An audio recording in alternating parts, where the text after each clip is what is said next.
Lawson is going to have to be up to the task here if he wants to keep Mr. Friday Night as his title here. And when you take a look at where these two teams sit in the IBL, Neil, they've been two of the better squads so far. The Cardinals at 9-7.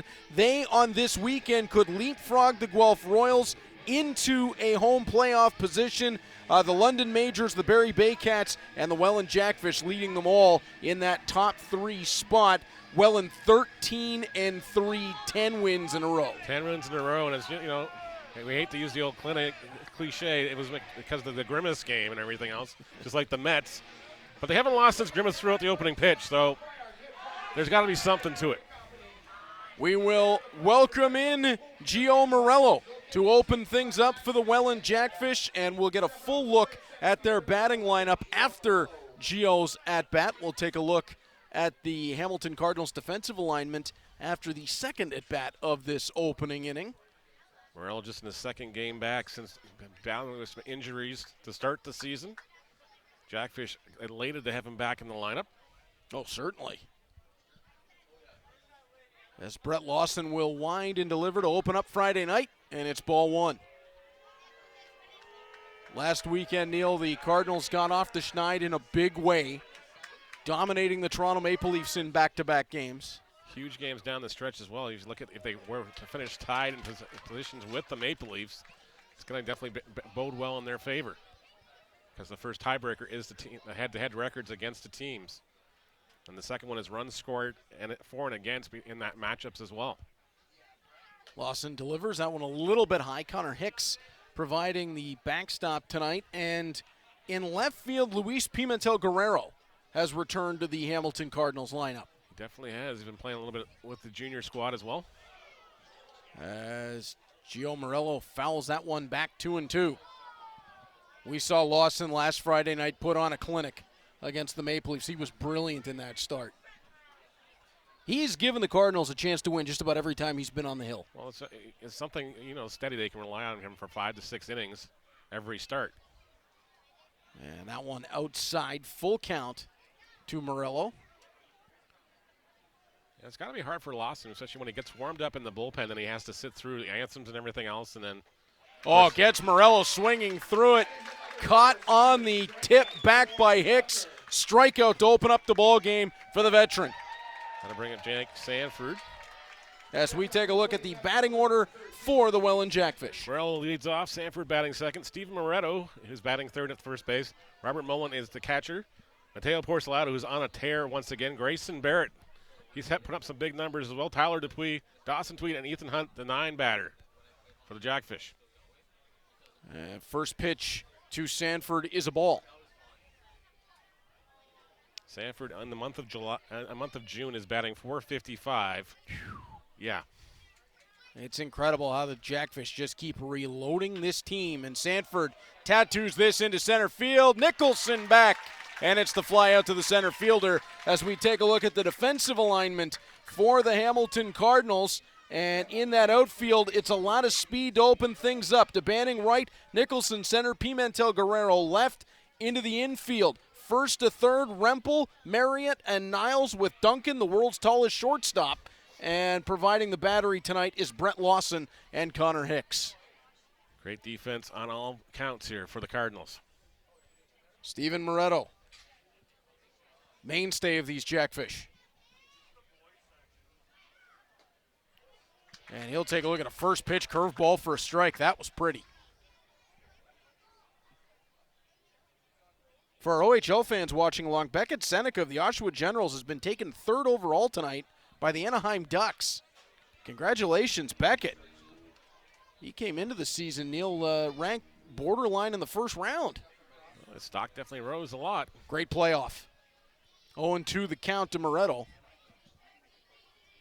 Moretto batting .268 on the season, 6 home runs, 16 RBIs on the campaign. 4 home runs, 9 RBIs in the month of June. Hicks will block that one down. And by the way, with Connor Hicks catching tonight, Luis Bernardo is in the lineup. He's just DHing. Yep. Well, the Cardinals, like everybody else in the IBL this weekend, got a very crammed schedule. Barring weather, which unfortunately... Yeah, exactly. It still looks like it's going to rear its ugly head once again. either tonight or tomorrow. So Brett Lawson, right guy to have on the hill. Lawson works quick. And he'll take that long step to home, and it's chopped foul. Stays 1-2 to Moretto. Key here is going to be get a lead and get through 5. Exactly. Already got one makeup game this weekend. Hey, let's add another, and another, and another. As Hicks has to block that one down. And Moretto working himself to 2-2. Brett Lawson, former Welland Jackfish, will be very familiar with a lot of the parts of their lineup, and Moretto just got enough of that to stay alive. Connor Hicks tracked it well, Neil, just couldn't quite get it. Almost got it, but unfortunately it just skipped away from him. So they'll do the 2-2 over again.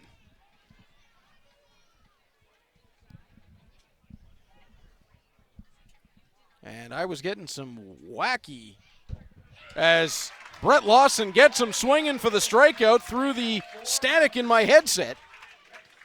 And the Hamilton Cardinals will march off the field behind their starting pitcher on a pair of Ks. They'll have the bats in their hands when we return to Mountain Mitsubishi. Hamilton Cardinals, Friday Night Baseball on Cable 14.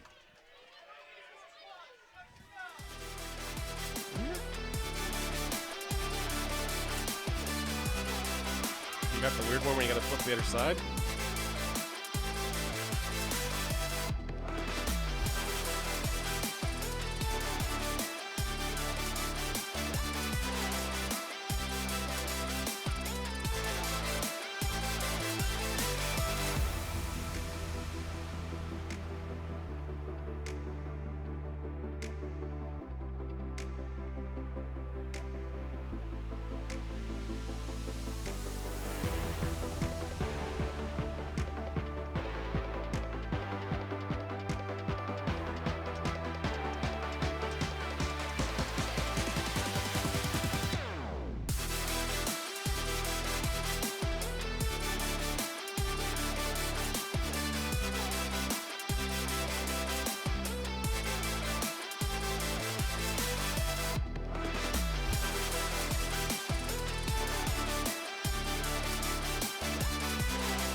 Welcome back to Mountain Mitsubishi, Hamilton Cardinals Friday Night Baseball here on Cable 14. And Neil, the Cardinals will open up the bottom half of the opening inning, squaring off with Enrique Saldana, and they'll bring Brandon Nicholson to the plate to open things up. Nicholson will be followed by Connor Hicks, Tyler Duncan, and Luis Bernardo, hopefully in the 4 spot in this inning. Saldana 2-0 on the season, a 4.37 ERA. 12 1/3 innings pitched, just 4 strikeouts, 1 walk so far. Has faced Hamilton before and has faced the Kitchener Panthers as well. And Saldana trying to come out throwing smoke early, but Nicholson will get ahead 2-0. Like most opposing pitchers, just trying to get accustomed to this mound out here. It has some intricacies. Saldana delivers. Nicholson on a rope, but it's right to short. And Tyler Dupuis will gobble that up for the first out as Neil will take a look at the batting order for the Hamilton Cardinals. Nicholson leads off as he's lined out to TD6 for the first out. Connor Hicks is batting second. Duncan is batting third at shortstop. Bernardo doing the DH thing tonight is batting fourth. Dennis DeBanning in right field. Zach Merritt at second base. Tanner Rempel at first. Josh Niles at third. And Luis Pimentel Guerrero, the left fielder, tonight is batting ninth. That was impressive, my friend. Taking a deep breath, aren't you? I got through it. That was great. Must be trying to call a power play in the middle of December. Still got all my fingers and toes, too, I think we're okay. Doing well. Doing well. As Saldana opens up with a ball to Hicks. We've noticed that Connor Hicks is extremely patient at the plate. Yeah, he is. And that's the catcher's mentality, too. You know, he's just, okay, I know what the umpire gave me last half inning.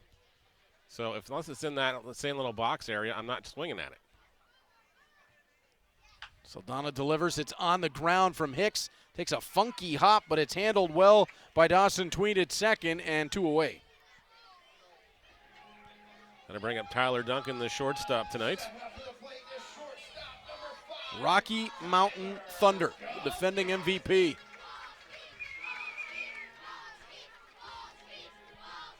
I don't think there's anybody in the IBL that's more dangerous with a bat in their hand. Although there are some on that level, thinking of a Seth Strong or a Jonathan Salazzo, that you just really don't want to see step into the batter's box. No, exactly. Especially if you can face them with nobody on you. Hey, that's half the battle won there. And Saldana will open him with a ball. It's impossible to have a 4-run shot with nobody on base, so you gotta like those odds. Great point. You can just see Saldana after he released that last pitch. He's clearly having some trouble with the mound.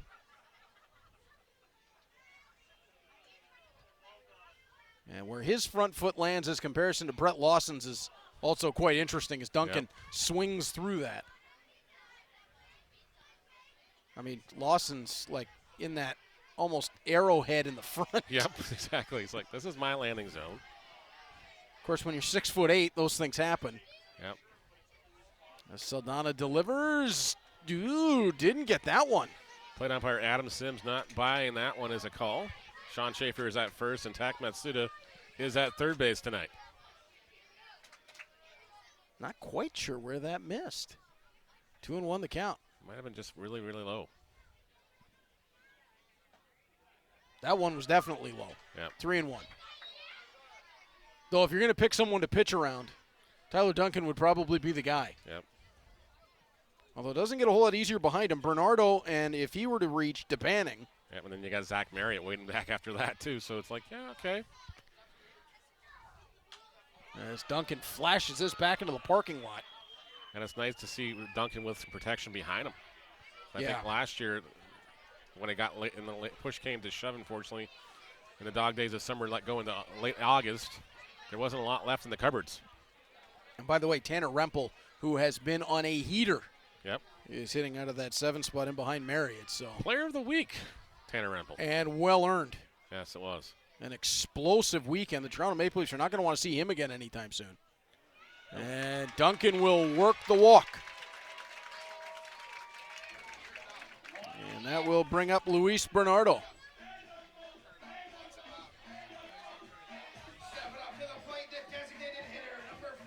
And you're very right, Neil, about insulating Tyler Duncan in this lineup for the Cardinals. Yeah. Without that protection, Tyler Duncan's very unlikely to see fastballs at all. Because there's so much danger now in behind him. As Saldana. And not an easy opening inning for Saldana. He's going to see 2 regular catchers in Hicks and Bernardo, who both have great eyes at the plate. Yep. Bernardo can be tantalized to reach now and again. 0-1 the count. Saldana delivers. Bernardo shoots this one sky high. It's back behind the plate. Whoa! As Steven Moretto came charging on, he and Robert Mullen almost had the collision, but the Jackfish able to avoid it as we will head downstairs to our Troy Isla car.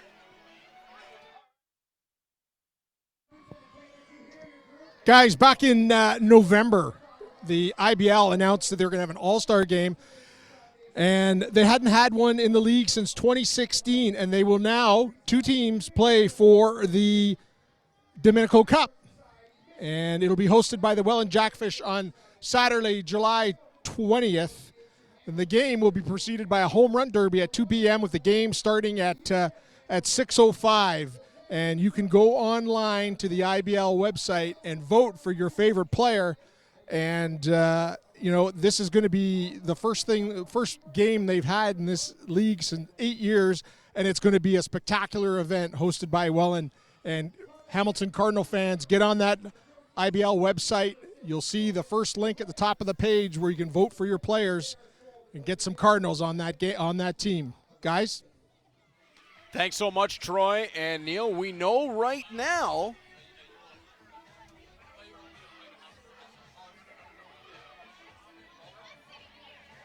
Dominico Cup champion Welland Jackfish and Welland Stadium host the 2024 Intercounty Baseball League All-Star Showdown and Home Run Derby. For ticket information, visit wellandjackfish.com/all-star or call 905-735-9834. Welland Jackfish Baseball. Fans first, fun always. Get hooked.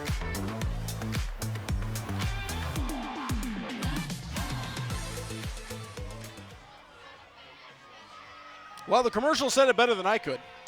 As we tick on towards the All-Star game, and Troy made a great point for Cardinals fans. Get some of the cards into that ball game. Right now, as it stands, Tyler Duncan, Dennis DeBanning are in the strong seats in the voting. So Takaguchi as well. Yeah, that's right. Takaguchi also currently in the top for All-Star voting. So likely the Cardinals to be very well represented when that game goes to Welland. And, of course, on the other team, this man at the plate is in the lead for the catcher role. Well, yeah. Robert Mullen, who is having a tremendous season so far. He's only batting .406 with 4 home runs and 11 RBIs in the month of June. So, yeah, I think he's having a good year since rejoining the IBL. Of course, he was in the Frontier League to start the season. Yeah, made an impact immediately upon his return. And Mullen will most definitely be a part of that All-Star game. Home Run Derby, it'll be interesting to see who is a Welland Jackfish representative in that derby. I mean, you got to imagine that Tyler Duncan will take that spot, although DeBanning might try to make his way in there. It's hard to say. You might get a couple guys, too, just depending, like the Home Run Derby is in the afternoon, so you might get 2 guys from each team. We'll never know. That'd be fun. Jackfish have they got a few guys in through this lineup that could probably make a pretty good claim to it. Yeah, well, you got Moretto with 4 home runs in the month, Mullins with 4 home runs in the month, and you got Mateo Porcelato with 3 home runs in the month as well. Who is on deck, by the way. When Porcelato comes up, you have to have a conversation about his hustle, that's for sure. Mullins calling for time here. He's not feeling something. Count is full. We know the Welland Jackfish are going to put on a show with that All-Star game. It's going to be a happening at the pond. As Lawson will wind and deliver. Did not go Mullen. He'll take the walk to first base. Mullen kind of just knew that one. He was already walking down the first. Leadoff walk here to start the second inning. And that will bring up Mateo Porcelato. And that really hurts your chances of getting a double play ball, because even if it's hit right to an infielder, Porcelato is going to scoot down that baseline like his cleats are on fire. Well, definitely his cleats have been on fire all month. 10 stolen bases in the month of June. Some guys in this league don't get 10 all year. But Porcelato somehow has stolen 10. He can absolutely fly. That's why it's also hard to get a lot of really good extra base hits against the Welland Jackfish, because you look at Gio Morello, Jake Sanford, and Mateo Porcelato in that outfield. Speed, and more speed. Porcelato came into action tonight, 3rd in the league with an average of .397. 4 home runs, 10 RBIs on the season. 8 walks, and 13 stolen bases. Big part of why the Jackfish have won 10 in a row and why they sit atop the league. And that ball just off. 2-1 the count. And Brett Lawson taking a moment to regroup.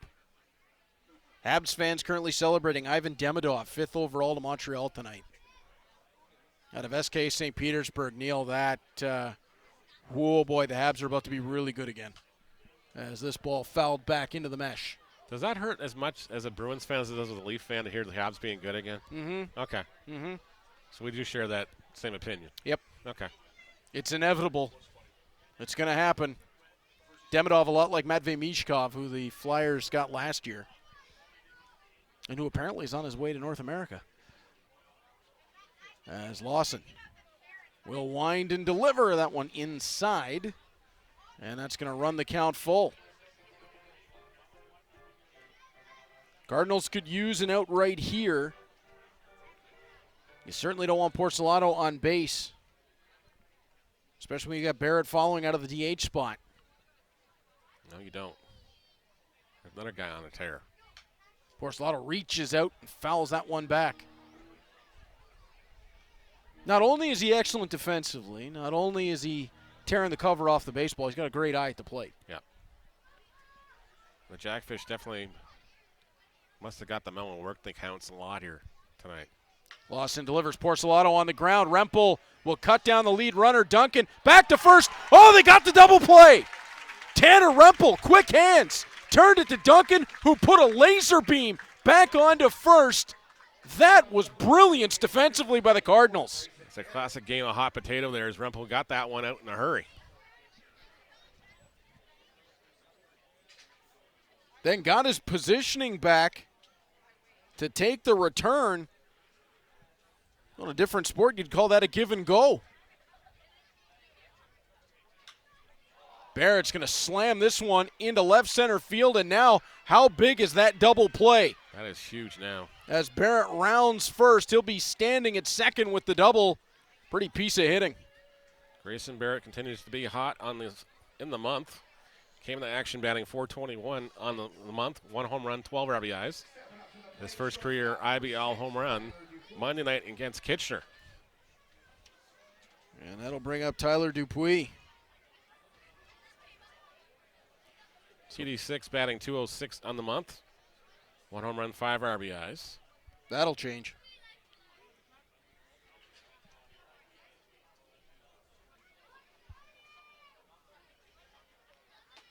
And Lawson's going to open him up with a strike.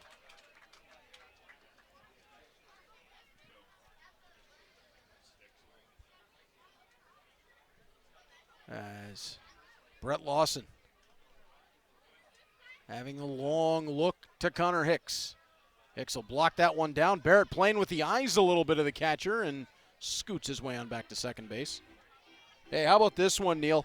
The son of Canadian hockey legend Jerome McGinn-Lattige will go to Utah HC. Oh, wow. The 6th overall pick. Salt Lake City just got a beauty to open up their franchise. They definitely did. As Lawson will wind and deliver that one on the ground to third. Niles guns it across to Rempel. And out of the danger is Lawson and the Cards. We are through 1.5, and the Cardinals will have the bats in their hands when we return to Mountain Mitsubishi. Hamilton Cardinals Friday Night Baseball on Cable 14.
It's Mountain Mitsubishi, Hamilton Cardinals Friday Night Baseball here on Cable 14. Neil, we are getting what we have seen so far this season from Brett Lawson again and again. Can the Cardinals give him a little bit of run support here in the bottom of 2? He would definitely be thankful for a little knock here and there, and a little crooked number up on the scoreboard would definitely help the cause here. As Dennis Banning comes into the plate, batting .355 on the season. 2 home runs, 9 RBIs on the campaign so far. Is that Luis Bernardo coaching third right now? He is. He definitely is. Well, Aiden Muir is managing tonight for the as Cardinals. Chris Piano is sitting out his 1-game suspension, which is automatic after the managers get ejected for the second time as per league rules. Yeah, there was a little bit of insanity. Just a little against bit. the Maple Leafs on Sunday. I hadn't seen the video till a couple days ago, actually. As DeBanning fouls this one back, it'll be 0-2. But my phone was going crazy at the time, and I'm like, okay, well, I'm kind of busy with another baseball game, guys, so. Yeah, the details were fuzzy. Yeah. Words were said. All we knew was there was a bit of a brouhaha. Yep. And DeBanning swings through the Saldana offering. He'll go down on 3 pitches. I think this is a Saldana everybody was expecting to see in the Jackfish lineup, and he's definitely dealing here in the second inning. I think he's made some adjustments on the mound since the first. And Zach Marriott will be the batter now. Oh, you mentioned it, Neil. Pitchers have to get used to that mound. Yep. And, of course, you get warmed up down on the bullpen down here, and then you come up to the mound, and it's totally a different elevation, everything else, and it's like, okay. Not even close, yeah. No. Zach Marriott swings through strike 1. Marriott heads into action, batting .306, 2 home runs, 14 RBIs for the youngster. A rookie in the IBL who has had a tremendous open to his IBL career, and that one just took right off out of the hand of Saldana. That was in flight. Hey, Troy, do you have your gun tonight or no? Just curious to see what Saldana is throwing at. Definitely sounds like it's got some zip to it. Yeah, Mullen's going to need an ice pack for his hand.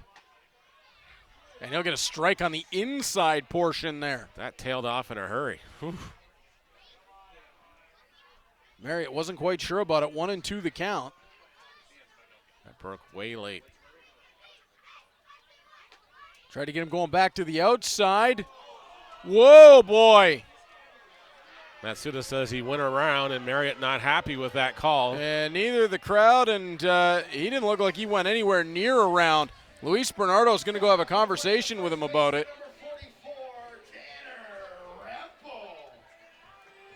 I mean, that looked like that bat paused right up at the top. I don't know if we got the replay or not, but we can definitely take a look. But Tanner Rempel will be batting now. He'll be joining us next half inning, I'm guessing. That'd be fun. As Tanner Rempel, who has been on a tear. We saw him lift the Cardinals last Friday night with a brilliant performance, both offensively and defensively. Kept that role going into Sunday's action. And he's going to keep it going right here as he'll wave this one into left field. Looks like Tanner Rempel has officially arrived this season. 2-out single for Rempel. And Josh Niles will be the batter now. One of the sweetest swings in the IBL. And this makes the Cardinals offense so difficult to deal with, Neil. When you've got to go Nicholson, Hicks, Duncan up top, Bernardo, DeBanning, Marriott, and then you've got Rempel with Niles behind him. Josh Niles hitting out of an 8 spot. So the word on Saldana is he sits around 92, 93. He's known for the run on his pitches as well, so that explains why Marriott got confused on that one.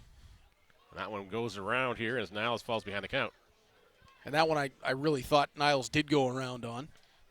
0-1 the count. He tried with everything he had to pause it, just wasn't in time. Nope. Rempel slides back to first, and he's dirty again. Well, that's nothing new. That's nothing new. Have to line up him and Mateo Porcelato at the end of a ball game to see who's got actually more dirt on them. That would be a tight competition. Well, Porcelato in the game against the Royals at Hastings Stadium slid on his front, slid on his back. He had grass stains on both legs and both sides. He wanted to take Hastings home with him. Yeah. 0-2 the count to Niles. Mateo, this is not Omaha. You don't take the dirt home, okay? He clearly disagrees. Yeah. We're just kidding. Saldana delivers. Niles, there's that sweet swing as he pokes it into right field, charging hard into foul ground, and it'll fall away from Porcelato.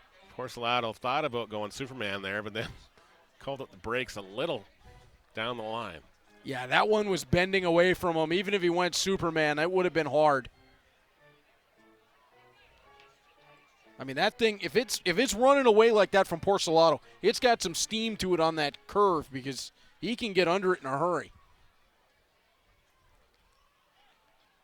And Saldana apparently also has an A move. So Rempel needs to be careful over there. Oh, well, he won't need to now as Saldana gets Niles swinging through it to end the bottom of the second inning.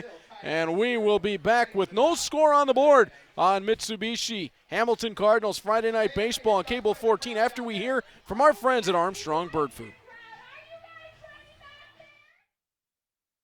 Things can make the biggest difference. Like nature brightening your day. Bring nature to your backyard with Armstrong Bird Food. Feeding Cardinals since 1986.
Welcome back to Hamilton Cardinals Friday Night Baseball presented by Mountain Mitsubishi here on Cable 14. And Neil, at this time, we are going to be joined down at field level for this top of the third inning by Tanner Rempel. Tanner, welcome to the broadcast. I don't know if he can hear us or not. Well, maybe he can't quite hear us. This is an adventurous idea. Yeah. As we are looking to get Tanner Rempel involved here in the top of the third inning. We got some tech support going on down there now, so.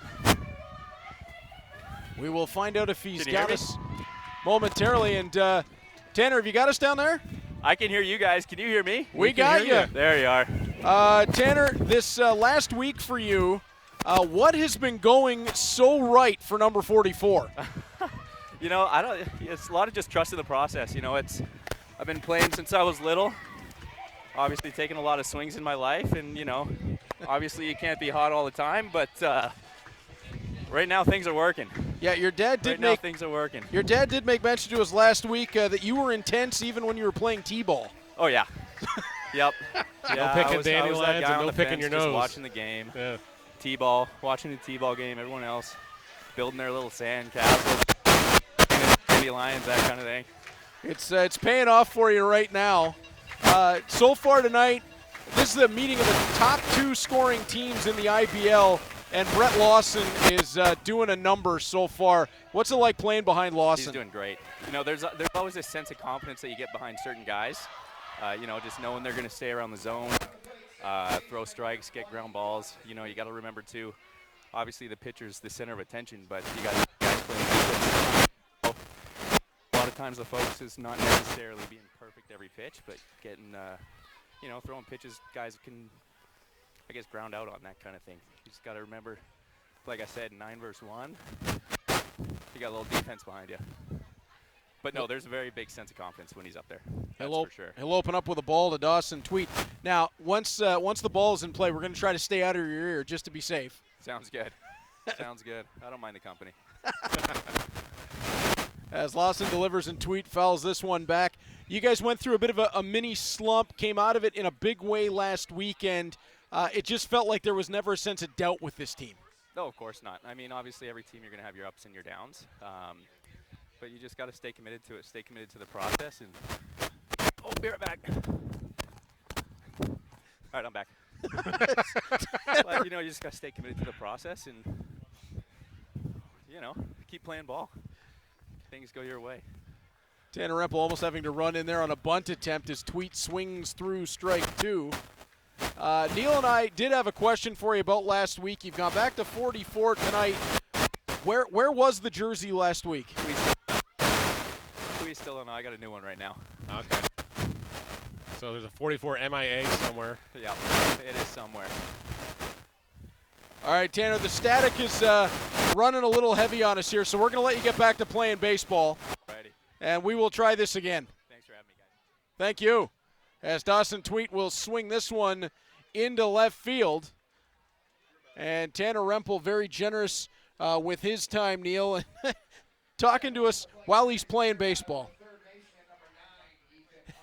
And we can hear him right now having a conversation with Dawson Tweet over at first base. As Brett Lawson will square down with Ethan Hunt. This has potential, especially in All-Star games.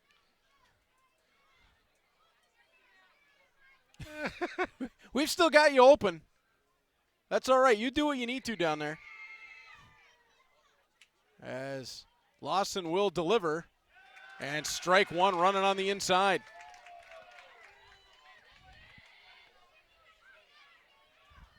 And Neil, Tanner talking to us about how confident they are playing in behind Brett Lawson, and you can see it when he's on the hill. Oh, no question.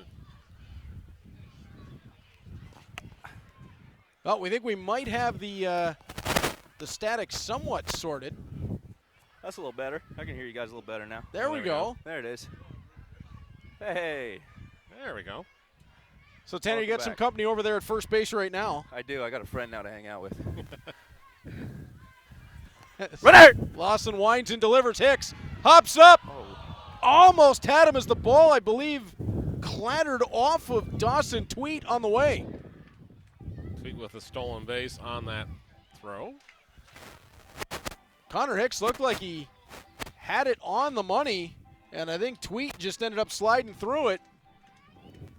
Tanner, looked like your catcher was on target there. Maybe too on target. Got him right in the ribs. Oh. Ouch.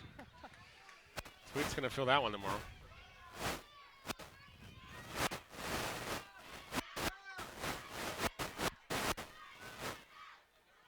As Brett Lawson will wind and deliver to Hunt on the 0-2, and that one's going to scrape through the infield. DeBanning up throwing. Rempel's going to cut it off, but the run will score as Tweet comes all the way around, and it's 1-0 for the Welland Jackfish. I don't know where it is. Uh-oh. As Tanner Rempel's earpiece has gone missing while he was cutting off that play. Tweet comes home to score the first run. Ethan Hunt with the RBI single. 1-0 Jackfish here in the top of the third. I'm good. How are you? Good, good. Guys, I lost the earpiece, so I can't hear you talking to me. I don't know where it is. It's somewhere in my collar. Okay. You worry about playing baseball down there. Yeah, you just work on you focus on the game. We'll take care of it later. As Ethan Hunt standing over, you could hear Tanner greeting him over at first base. As Brett Lawson will go 0-1. Ball tossed back over to first just to check. I think he found it.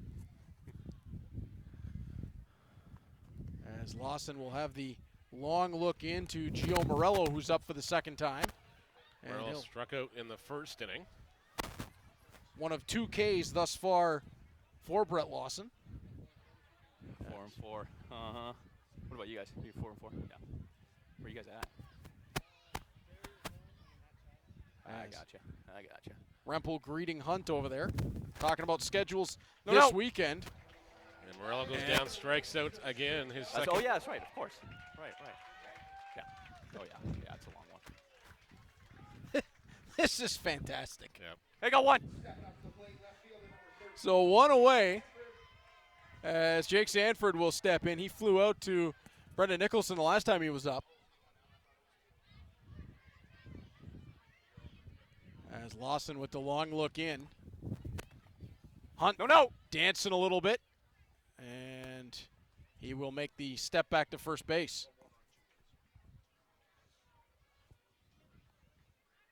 A little more OHL action in the NHL draft. Zane Perek, the stud defenseman for the Saginaw Spirit, to the Calgary Flames at number 9. Nice. That works. Congratulations, Zane. He is an electric player. That's 2 in the top 10 for the OHL, Neil. They're doing pretty good tonight. They are doing pretty well. As Brett Lawson will have the ball back on the hill, working 2-0 to Sanford. We're just taking care of all the angles in the sports world tonight. I did. Thanks, man. Appreciate it. We're going to have fun clipping these out tomorrow. As Lawson delivers and swinging through it is Sanford. I'm supposed to get interviewed right now. I lost that earpiece. I don't know where it is. It's somewhere in my shirt, I think, maybe.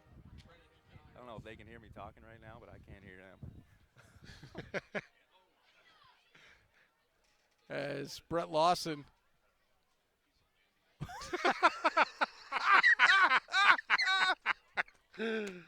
Oh, man. There is no better character in the IBL. No.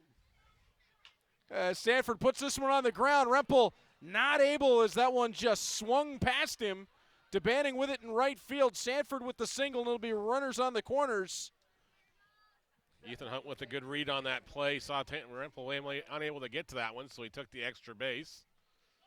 Now first and third with one away here for Steve Moretto. And Rempel almost had it over there at first. It just looked like it, as we've seen before at Bernie Arbor Stadium, took a strange hop on him coming through. As he greets Jake Sanford over at first base. Brett Lawson with Steven Moretto stepping in. Moretto struck out his first time up. First real taste of adversity on the night for the Cardinals. And, Neil, this is what the Jackfish will do. They're going to put you in difficult situations. They definitely will. They're just such a good hitting ball club. Lawson, long look in. Fly ball deep into right center. Nicholson's underneath it. It'll be 2 away, but the sac fly is going to score Hunt. Give Moretto the F8 sack fly.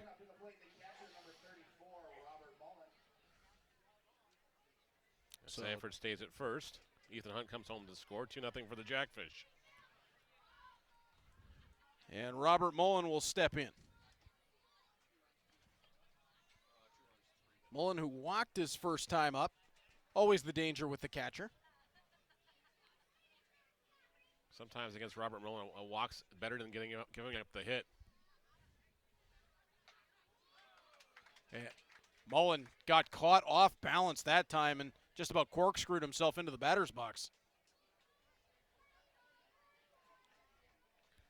Got a viewer question.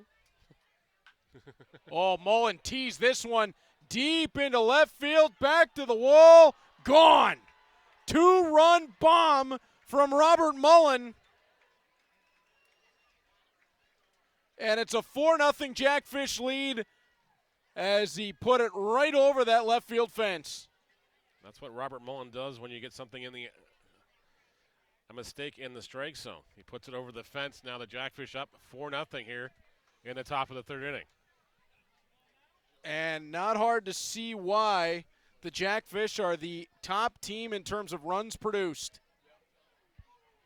They can definitely put them up in bunches in a hurry.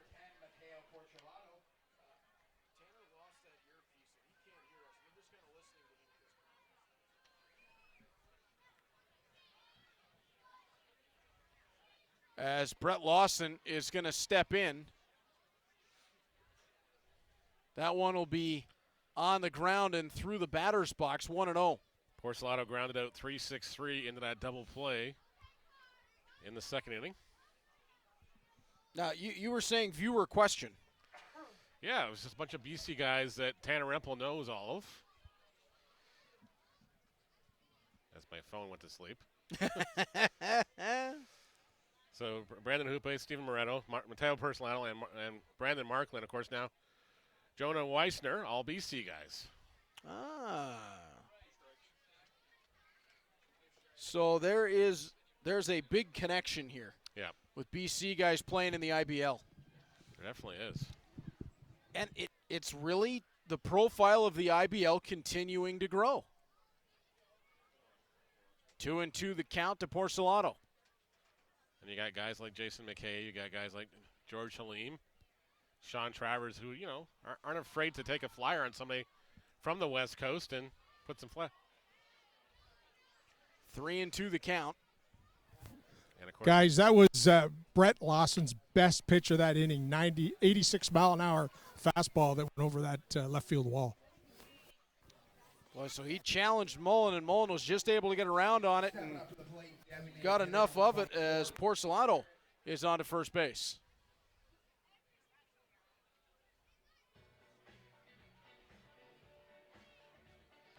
So we can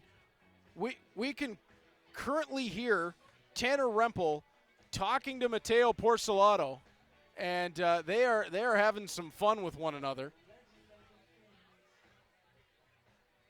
And Neil, it just shows how much fun these guys are doing.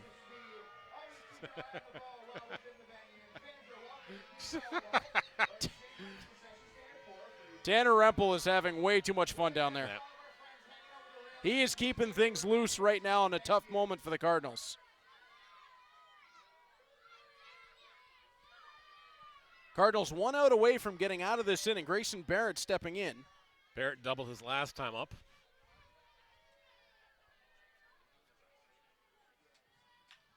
This one's on the ground to Tyler Duncan. He'll make the easy flip over to second base, and Lawson shaking his head, but these things happen. Lawson's going to get out of the top of the inning. Jackfish bring 4 across. Cardinals with some work to do, but they'll get the bats back when we return to Mountain Mitsubishi Hamilton Cardinals Friday Night Baseball on Cable 14.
Mountain Mitsubishi, Hamilton Cardinals Friday Night Baseball here on Cable 14. Neil, the Jackfish do what they do so very well.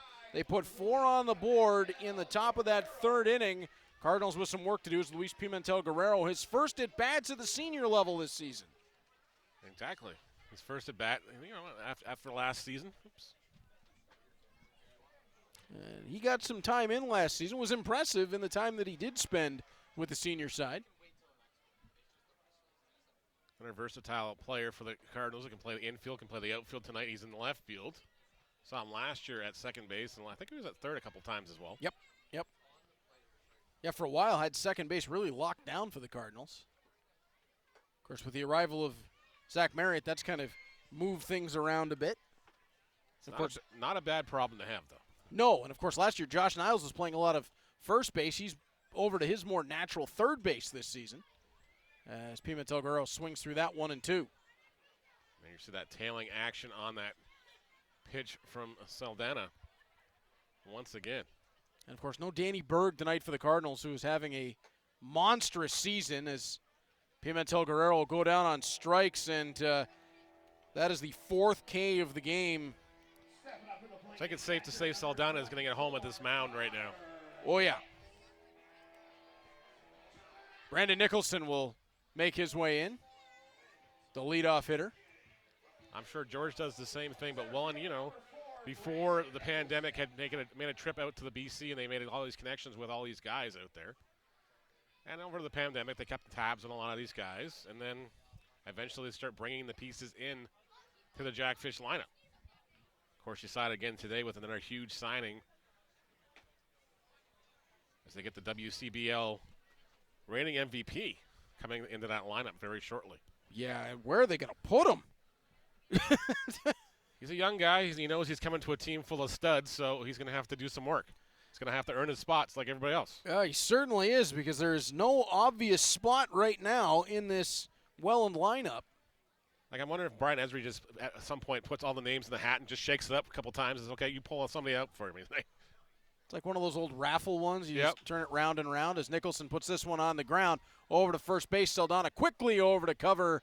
Quick hands from Moretto to Saldana. 1 away. 2 away, pardon me. 3-1 goes the put out for on Nicholson, and Connor Hicks will bat with 2 away here in the 3rd inning.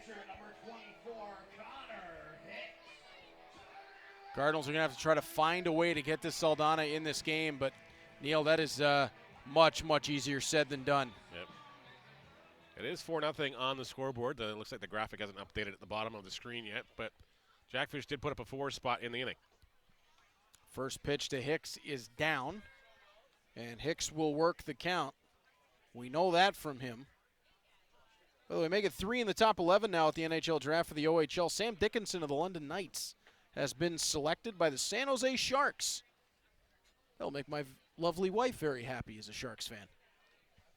How does that go over in the house?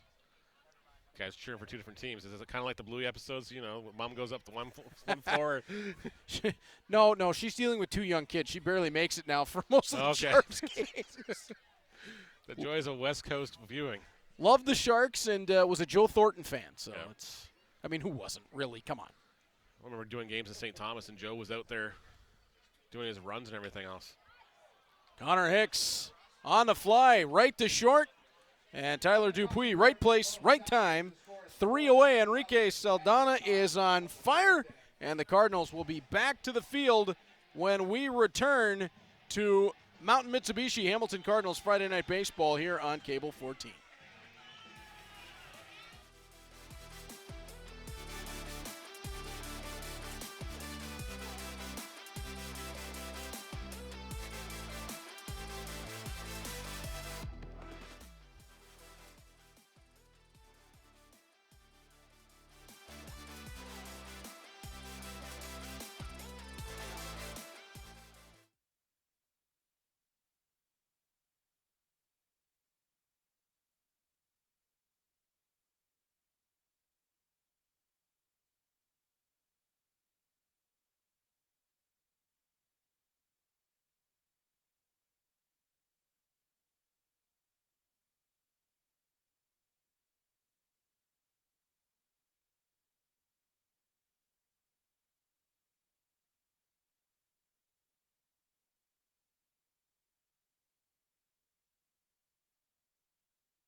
It's Mountain Mitsubishi Hamilton Cardinals Friday Night Baseball on Cable 14. You see Brett Lawson back on the hill for the Cardinals.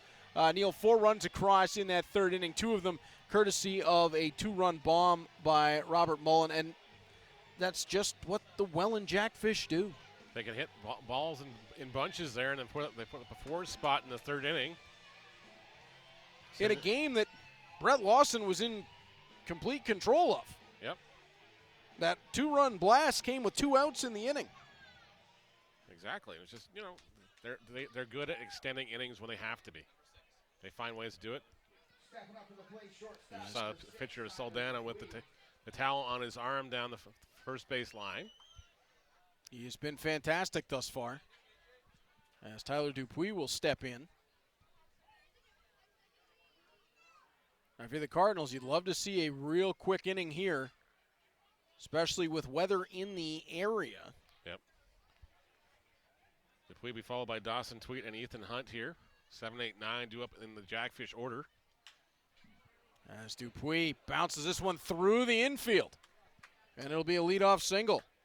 They're just putting them to where the Cardinals aren't right now. And that's how a good hitting team does it. Sometimes you just use the adage sticking the bat out sometimes, and we're hitting where they're not. Find a hole here, find a hole there. Tweedy led it off the third inning with a single, stole second base, came around to score the first run of the ball game. And that one is going to be launched way foul. That one might hit a car. I think it just stayed inside the stadium at that back fence. Otherwise, it would have, being somebody's windshield. Throw over, first disengagement of the at-bat, charge to Lawson. Just checking on Dupuis.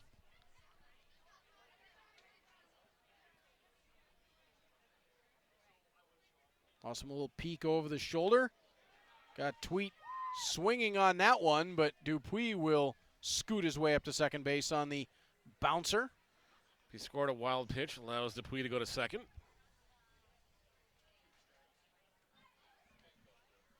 Oh, and 2 to Tweet.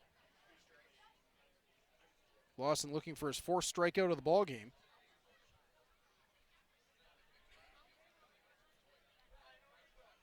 As he'll wind and deliver, and that one ran inside. 1 and 2.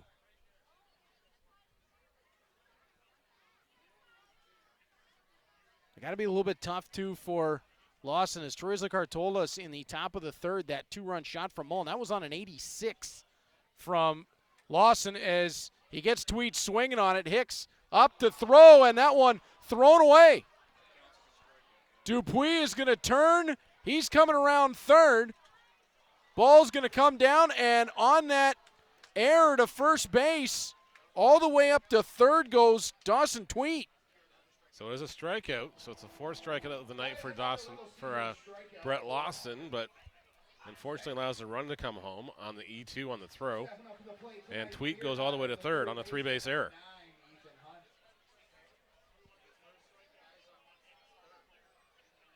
Wow. And it's now 5-0. That is a tough one if you're the Cardinals. And you can't really fault Hicks on that one either. He's watching the runner go back to second base, make sure he didn't take off to third, and he's throwing down to first, and then probably just enough to distract him off where his eye level was and didn't know where Rempel was standing. So he threw it wide down the base because he also has to avoid the runner when he's throwing it down there. And Hunt is going to take one off the hip from Lawson that time, so the hit by pitch is going to put runners on the corners with nobody out. There is some activity down in the Cardinals bullpen now. Yeah, and this to no fault of Brett Lawson, as it looked like he had the strikeout, and what was the strikeout ended up scoring a run. As Hunt wore that one. I thought it was on the hip, but it might have been bottom hand. Yeah. He's definitely holding it like it went off his hand. as he's putting on. Have we got an official name? I keep calling them oven mitts. Well, it looks like an oven mitt. As Lawson delivers in that one outside, ball one.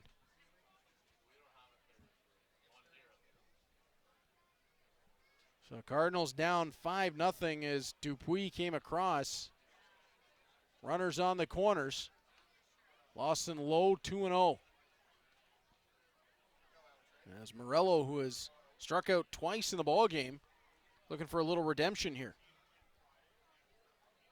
If you're Lawson, you want a ground ball in the worst possible way here. Lawson delivers, and I believe that one caught Morello, which is going to move Hunt up to second, Morello over to first.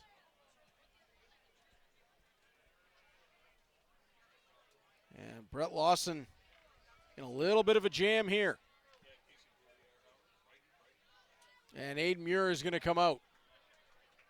Muir will come out having a conversation. Not sure if he's coming for the baseball or not here. Getting told that's Casey Howard getting loose down there. Another former Welland Jackfish. And it looks like Casey Howard is on his way into this ball game. Yep. Yeah, Neil. Oh no, he's not. He's getting the push back, as it looks like Aiden Muir is going to leave the ball in the hand of Brett Lawson. Probably a good thing we didn't have Lawson mic'd up on that conversation. I would say so. It might not have been so pretty or PG friendly. Well, and I got to think his defense is probably wearing a little bit of it right now on his behalf. Just a couple of plays where it's been extra outs for the Welland Jackfish, and you cannot give them extra outs. No, you can't. That's exactly what's been plaguing the Maple Leafs this season as well. Last night was a perfect example of that. They committed 4 errors in Barrie. The Baycats just kept scoring in bunches because of the errors in extended innings. Yeah, you cannot give good teams extra outs, and we've seen the Cardinals be the beneficiaries of it at times this season.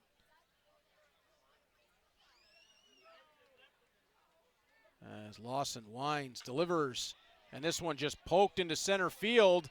Charging on, Duncan's going to make the play. That's going to force everybody back.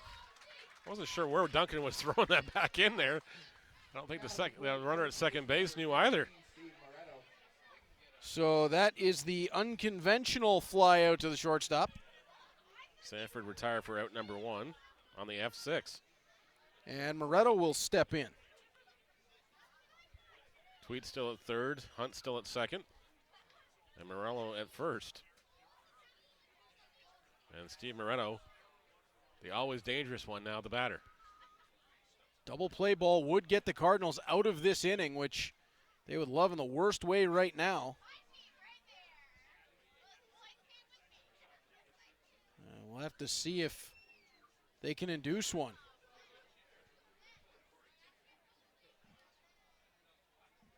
Lawson, long stride home, Hicks out to block it. Lawson shaking out his right hand. Don't think that ball came out the way he wanted it. Nope.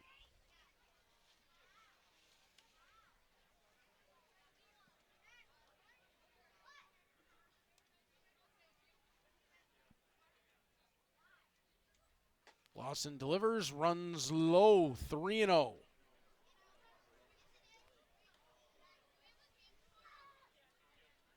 So Lawson back to the wall a little bit in this at bat. No place to put Moretto. Just doesn't want to make a mistake up in the zone here. And Moretto will take the walk. And that'll score Tweet coming around from third. And that'll do it for Lawson as Muir is coming back out here to make that pitching change. Yeah, Lawson got the fly out. And, you know, by all accounts, Neil should be on his way to being out of this inning. That E2 on the strikeout to Tweet really hampered Lawson's outing, and Casey Howard is going to enter this ball game with the Welland Jackfish holding a 6-0 lead. Stefan Strucker out of the dugout to greet Brett Lawson. Night just didn't go his way. It definitely did not. But as I've said before, I think the gentleman in the infield will be going back to the dugout at the end of this inning to help pick up Brett Lawson, who's been so good for the Cardinals thus far on the season. He definitely has been. And Casey Howard, who has been a rock in the history of the Welland Jackfish organization out of their bullpen, will step in for the Cardinals. 3.24 ERA on the season, 8 1/3 innings pitched, allowed 11 hits so far. 3 runs, all 3 are earned. 2 walks, 4 strikeouts so far in 5 appearances for the Cardinals. The Cardinals just looking to limit the damage as much as possible. We know this offense can score runs. They'll have some work to be done. But one good inning, Neil, and they could get themselves right back into this ball game if Casey Howard could get a double play ball here and get them out of this inning. Exactly. Gets a ground ball, gets us out of this inning. Give the bats an opportunity in the home half. Of course, the Cardinals in a 4 games in 4 days situation, just like the Welland Jackfish are. Only team not playing on Canada Day is the Kitchener Panthers. Well, 9 teams in the league. Somebody had to be the odd man out. Yep. Now, likely weather is going to be in effect, I believe it's tomorrow. Yeah. So teams may get a, maybe it's an unwanted breather in that sense. I think but there's only one afternoon game. Everything else is at the night. So if they can. Might get through. Yep. Maybe only one needs to be postponed tomorrow. Or pushed back into the day, maybe. Yeah. Yeah, maybe it just needs to go back to being a night start. Let me double check that. Yeah, That 6:05, 7 o'clock, 7:30.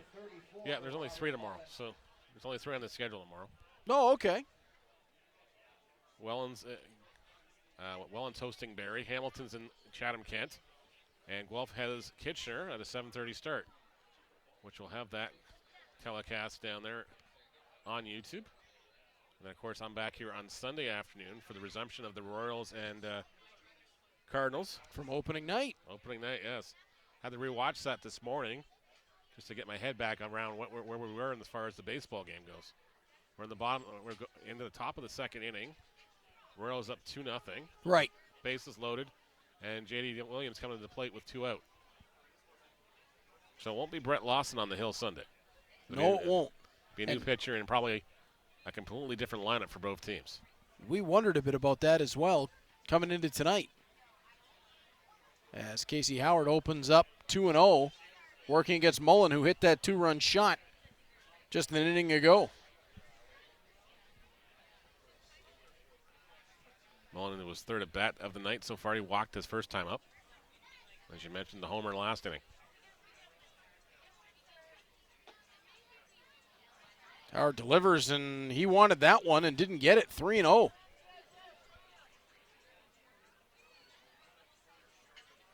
That's another one where I'm not really sure why he didn't get that one. So again, nowhere to put Mullen. As Howard delivers, Mullen hammers that along the ground into the Cardinals' dugout in foul territory, 3-1. As Howard tries to battle his way back into the at-bat.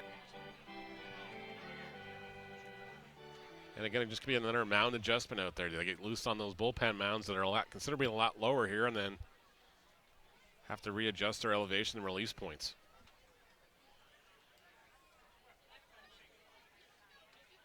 Howard will wind and deliver. Gets Mullen swinging through. Foul tip back.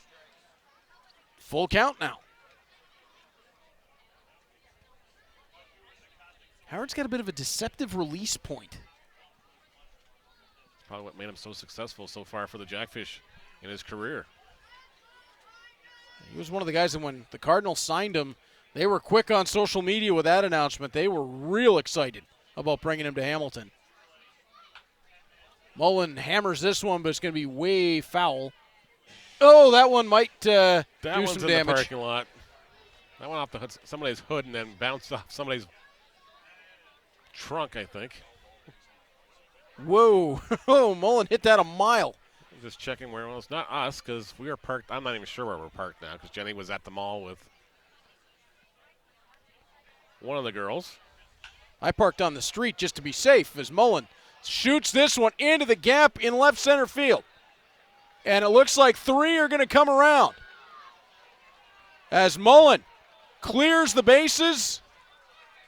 And the Welland Jackfish take a 9-0 lead as all of Hunt, Morello, and Moretto come around to score on the 3 RBI double for the catcher, who's got 5 of the 9 runs to his credit so far tonight for the Jackfish. Robert Mullen doing Robert Mullen things. We saw him when he was with the London Majors doing the exact same thing here. Being a wall behind the plate and a force to be reckoned with at the plate. And how excited are the Jackfish that they got him back from the Frontier League. As Mateo Porcelato will step in.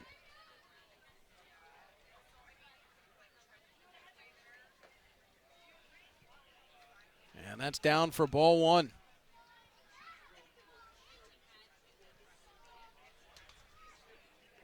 I just messed up my color coding system on my RBIs. Dang it. It'll happen. Yep. Over the course, especially with as many games as you do. As Porcelato swinging through that 1-1 the count. Yeah, it's getting there.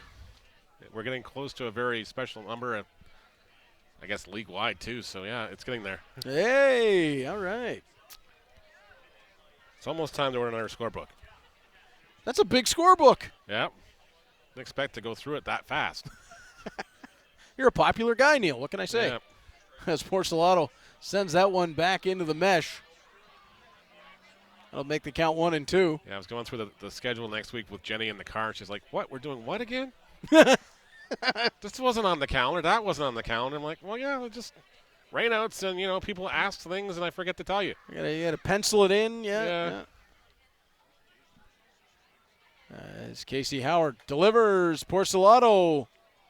Did he go around? He did not. I think, as far as I know, we don't have any plans for the All-Star game yet. Nobody's asked us to do anything yet, so I think that might be the rare Saturday night off. Wow. Yeah. When was the last time you had a Saturday night off? A while ago. We'd have to go back. Probably the year my kids were born. Okay, fair enough. As Casey Howard gets Porcelato looking.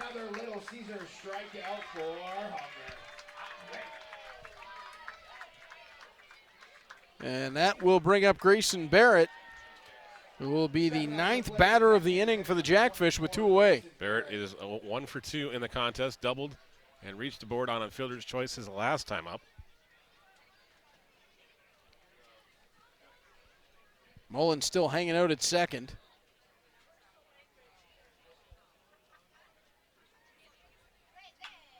And Barrett is going to bring him around, and he's going to come all the way around as the ball gets through the feet of Brandon Nicholson in center field. Barrett is going to have the RBI double. And it is 10-0 for the Jackfish here in the top of the 4th inning. Grayson Barrett continues to tear the cover off the baseball in the month of June. His 2nd double of the night and his 1st RBI of the night. As Tyler Dupuis will step in after Mullen came all the way around. Let's get through the half inning and maybe we'll see somebody about that rain. Yeah. Cardinals may want it at this point. Yep. As Dupuis will slide the foot back. The night has not gone their way defensively. Just nope, a couple of strange instances. And, Neil, when you give the Jackfish extra outs, things happen. Dupuis swings through to even this count at 1-1. If we let off this inning with a single, he went to second on a wild pitch, came around to score. So it's a 5-3 ground out so far. Jet Luchenko from the Guelph Storm is added to the OHL Hall in round 1 of the NHL draft. as Dupuis swings through strike 2, as he is the 13th overall selection, headed to the Philadelphia Flyers. I would have thought we'd be a lot further into that round by now, but I guess TV and everything else. Well, and the Flyers and the Minnesota Wild apparently flip-flopped 12 and 13 there. So that probably took some extra time. Yeah. Cash considerations or a player to be named later probably going the other way. I'll have to look it up. Or draft. Could be pick swaps. Yeah. As the count 1-2.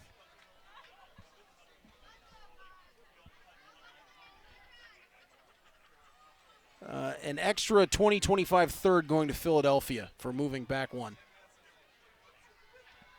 As Dupuis swings through, Howard gets the strikeout, so 2 of his 3 outs in the inning come by way of the strikeout, and the Hamilton Cardinals trail by a 10-0 score as we head down to Troy, who, oh goodness, where is he tonight?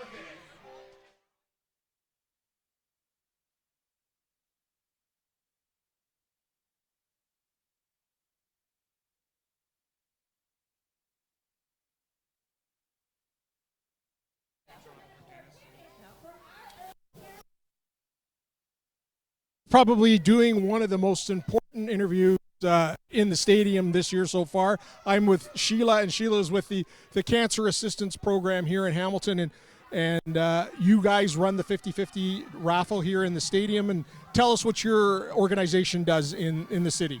Well, the Cancer Assistance Program has been around for 30 years, providing free services to any patient that has cancer. So we provide free equipment, we provide free rides from their home to their appointments, we provide parking spaces, we provide nutritional products, all free of charge.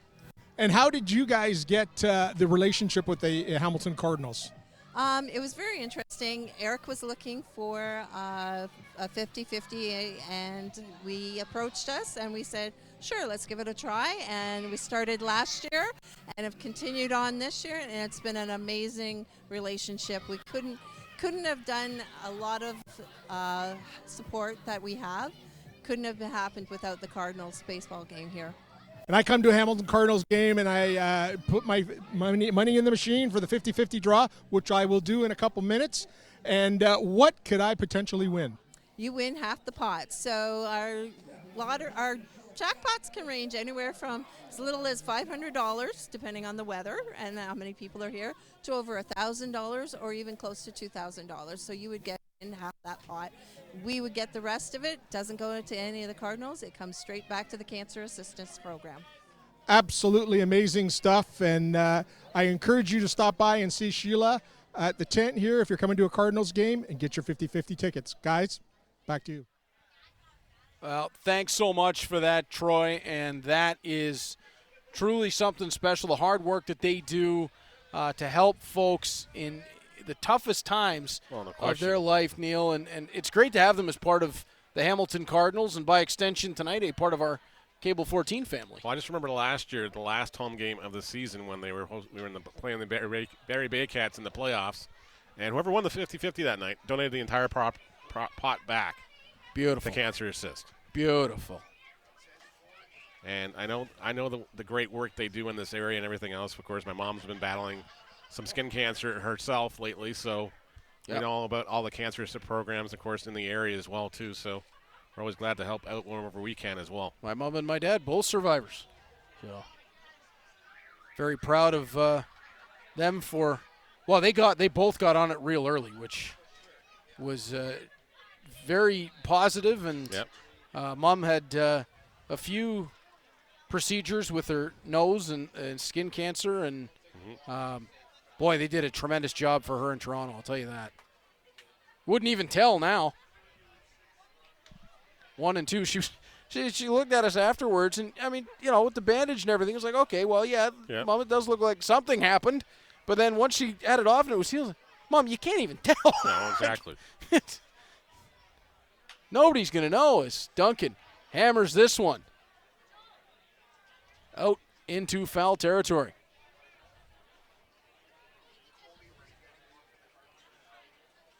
But with both of them having had it, I take extra precautions in the summer. You have to. Wearing a lot of rash guards and that, so that the sun is not going to get me directly. Out-of-town scoreboard. London up 1-0 over the Guelph Royals. That's in the bottom of the 5th inning in London. Saldana just got Duncan looking. Top of the 4th inning in Brantford. It's the Panthers 4, Brantford Red Sox 0 in Brantford. Kitchener Panthers just trying to get some consistency. We saw them a couple of weeks ago, and it looked like maybe, just maybe, things were about to turn, and not quite. As Saldana opens up Bernardo with a strike. Some nights they go out there and they're like gangbusters, are competing, they're firing all levels. Other nights they go out there and it's just, unfortunately, nothing comes together their way. Maybe with the exception of Nick Parsons right now, who's on a tear. How about the Chatham-Kent Barnstormers? For an expansion team, they are holding in games. They're fighting. Yep. They got a bunch of talent there. As you mentioned earlier on this season, Neil, bit of an untapped area for the IBL in terms of bringing talent in. Well, exactly. It's just like that whole Windsor corridor. As Bernardo swings through, and it's another strikeout for Saldana. Saldana is definitely just showing everybody what he can do with this tonight, that's for sure. Back-to-back strikeouts. And it's 6 strikeouts in the ballgame. Second time he's had back-to-back strikeouts. As Dennis DeBanning will step in. He's retired the last 6 batters he's seen in a row.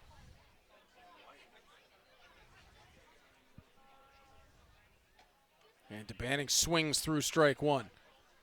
That ball has got a lot of movement on it.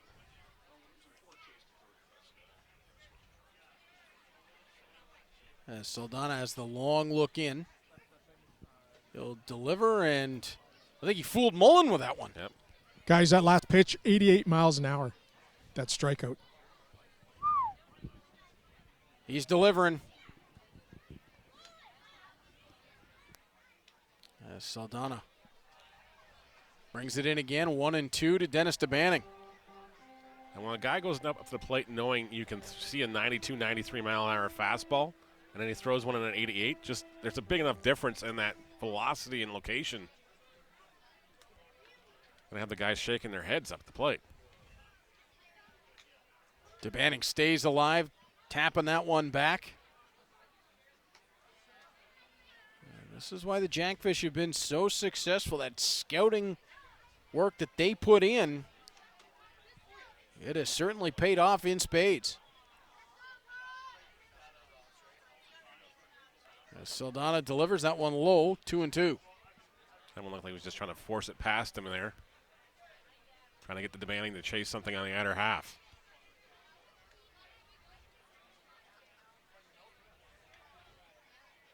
Delivery, and DeBanning gets caught staring it down.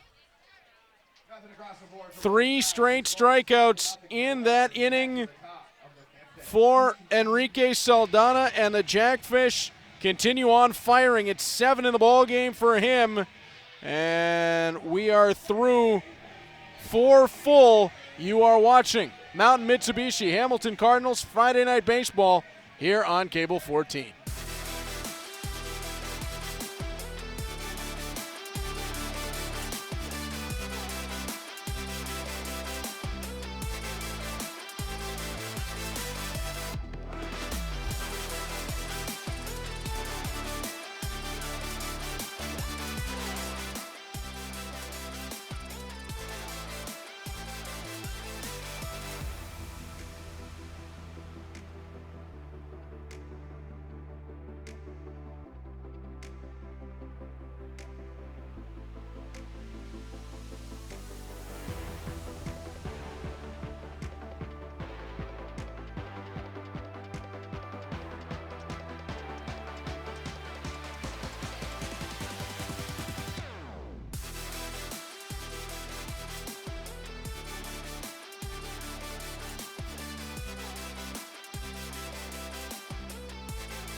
Welcome back to Mountain Mitsubishi Hamilton Cardinals Friday Night Baseball here on Cable 14. And as always, Friday nights presented by our friends at 2515 Upper James Street. Mountain Mitsubishi, drive your ambition. And we are very pleased to be joined at this time by IBL legend and Hamilton Cardinals pitcher Stefan Strecker. Stefan, welcome to the booth. Nice to be back. We always enjoy having you up here. So far tonight, obviously, tough night for the Cardinals. Hasn't quite gone the way for the team, but we saw the resiliency last weekend after a bit of a slide for the team, getting those back-to-back wins over the Toronto Maple Leafs, leading into a busy weekend here. This has to feel like it's just a bit of a bump in the road. Yeah, you know what, and the other thing that's tough is when you come off like a game like Toronto, where you put up a lot of offense, and then, you know what, usually that's the way baseball normals itself out, and you know what, sometimes the runs just aren't there, but we still got lots of game left, and you know what, the guys are giving their best effort, and again, that's baseball. And we saw Brett Lawson get off to a real great start in this ball game tonight, and just against the Welland Jackfish is tough. A couple of plays where you give them an extra out here, an extra out there, and they have a history of making teams pay for that. Yeah, you know what, and they're aggressive on the base pass, and you know what, it's you have to get 27 outs, and that's the thing. If you give them extra outs, then they're going to take advantage of it, and it makes the game that much tougher. So, again, that's what good clubs do, and they won last year for a reason. So, again, they're just putting pressure on, and we have to make sure we get 27 outs. Callum Blue on the hill to start this inning for the Cardinals. What do we need to know about Callum Blue? You know what? This kid is just somebody that has a really live arm, and he has no problem just wanting just to get out there and just compete, and that's one of the best things about him, is that his ability just to compete and go out there. And also, like, he is a kid that's very approachable and wants to get better, so he's always asking questions, always wanting to learn. So he's just a great kid to have on the club. Stefan, how much growth are you seeing from a lot of the young guys so far this season? Well, there's been a lot. I think really what's the things that are happening now more and more in the club is that guys are more willing to kind of talk and come out of their shell and make sure that they are asking questions, or they're feeling more comfortable at this level. It's a big adjustment and a big transition, and these guys are starting to kind of feel more part of the team and feeling that they can kind of ask questions or kind of say things, and people are going to respond to them. Dawson Tweet staring at a full count, and Blue almost got him there. That tap back just eluded the glove of Connor Hicks. When you get to this point in the season, you're starting to head into the real summer months in July and August. It feels like that's when teams start to make their move. The Cardinals, they've had some ups, they've had some downs. We've seen some really great performances out of this ball club. Where do you feel like this team is heading into that summer run? You know what, I think right now what we're doing is we're trying to get more consistency and making sure that we are making sure we're making the plays, making sure we're making our pitches, making sure we're executing. So I think now it's really starting to make sure we're just playing good baseball every time you step on the field, because we have the club that can win every single game. It's now just making sure that we're consistent in the when we step between the lines. You look at a kid like Marriott, his Tweet still staying alive, who has stepped into the IBL and looked like he's a multi-year veteran. Is that just a credit to the character of this clubhouse, bringing a young guy in? And we're seeing with a few other players around the diamond for the Cardinals, bring some of these young guys in, making them feel at home right away. Yeah, and you know what, though, with Marriott also, it's a credit to him as a ball player. Like, this guy just shows up every single day, loves the game, loves to get on the field, loves to compete. You know, he's always got his uniform dirty. He's always grinding out at bats. He's always, heads up in the plays on the field. Like, this guy is he's like a consummate ball player, and you just love to have him on the field because you put him wherever and you know he's going to give you your best and he's going to make the plays for you. Speaking of getting his uniform dirty, last season we saw Tanner Rempel predominantly as a catcher, splitting time with Luis Bernardo, right, DHing a bit. Now he moves over to first base. Doesn't he look good there? Does he ever? This ball on the ground. Look at that right there. Nice stretch as well. Stefan Strecker with the call. 6-4-3 goes the double play. This will be the last time I'm in the booth. Sorry, I didn't mean to do that. We're out of jobs. That was great. That was excellent. We're out of jobs now. That's the problem, is Hunt on the ground for that double play.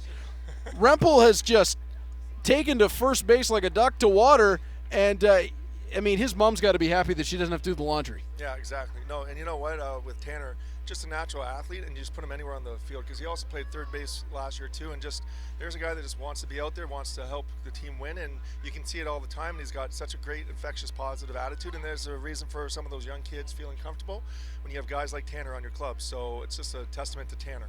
Gio Morello's going to step in for the Jackfish. Is there a better character in the IBL than Tanner Rempel? If there is, I don't know one because I mean, every day you should just hear some of the things he says, and I can't say him on air, but like it is awesome to listen to, and he is definitely a gamer as well. From the first time I met him, he reminds me. One of my favorite movies is Summer Catch. Yep. He reminds me of Brubaker. Yeah. No. Yeah. Exactly. And you know, when I think of baseball movies and I think of him, I think of you know, come to mind like even Charlie Taylor, Jack Taylor, and the things that you know just. The game, the one line, the dry sense of humor to get going as well. He was talking to us on the microphone during an inning and just having a blast playing baseball. And are you seeing a real growth in the IBL overall from team to team? Neil and I, before he came up, we're talking about the Chatham-Kent Barnstormers, an expansion team that comes in and they're competing immediately. And you don't see that in every sport every time. It feels like there's a talent level in the IBL now that's at the highest level it's been at in a while. Yeah, no, and you know what? I think part of that probably goes to like when Welland came in the league, they had the blueprint that people have followed because they're using that blueprint because if you look, that was a successful model and look at how Welland's been doing in this league, right? They didn't start off slow and Chatham's doing the same thing, right? They're just following the blueprint and tweaking it to make it work for them. Rain starting to fall in the stadium here for the Cardinals and the Jackfish. We're going to head to break in the middle of the inning. Stefan, you are more than welcome to stay up here if you want to hold in for the bat side. Yes. As the Cardinals will have the bats in their hands. Stefan Strecker will stay with us, and we'll be right back on Cable 14 for more Mountain Mitsubishi Hamilton Cardinals Friday Night Baseball.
Welcome back to Mountain Mitsubishi Hamilton Cardinals Friday Night Baseball here on Cable 14.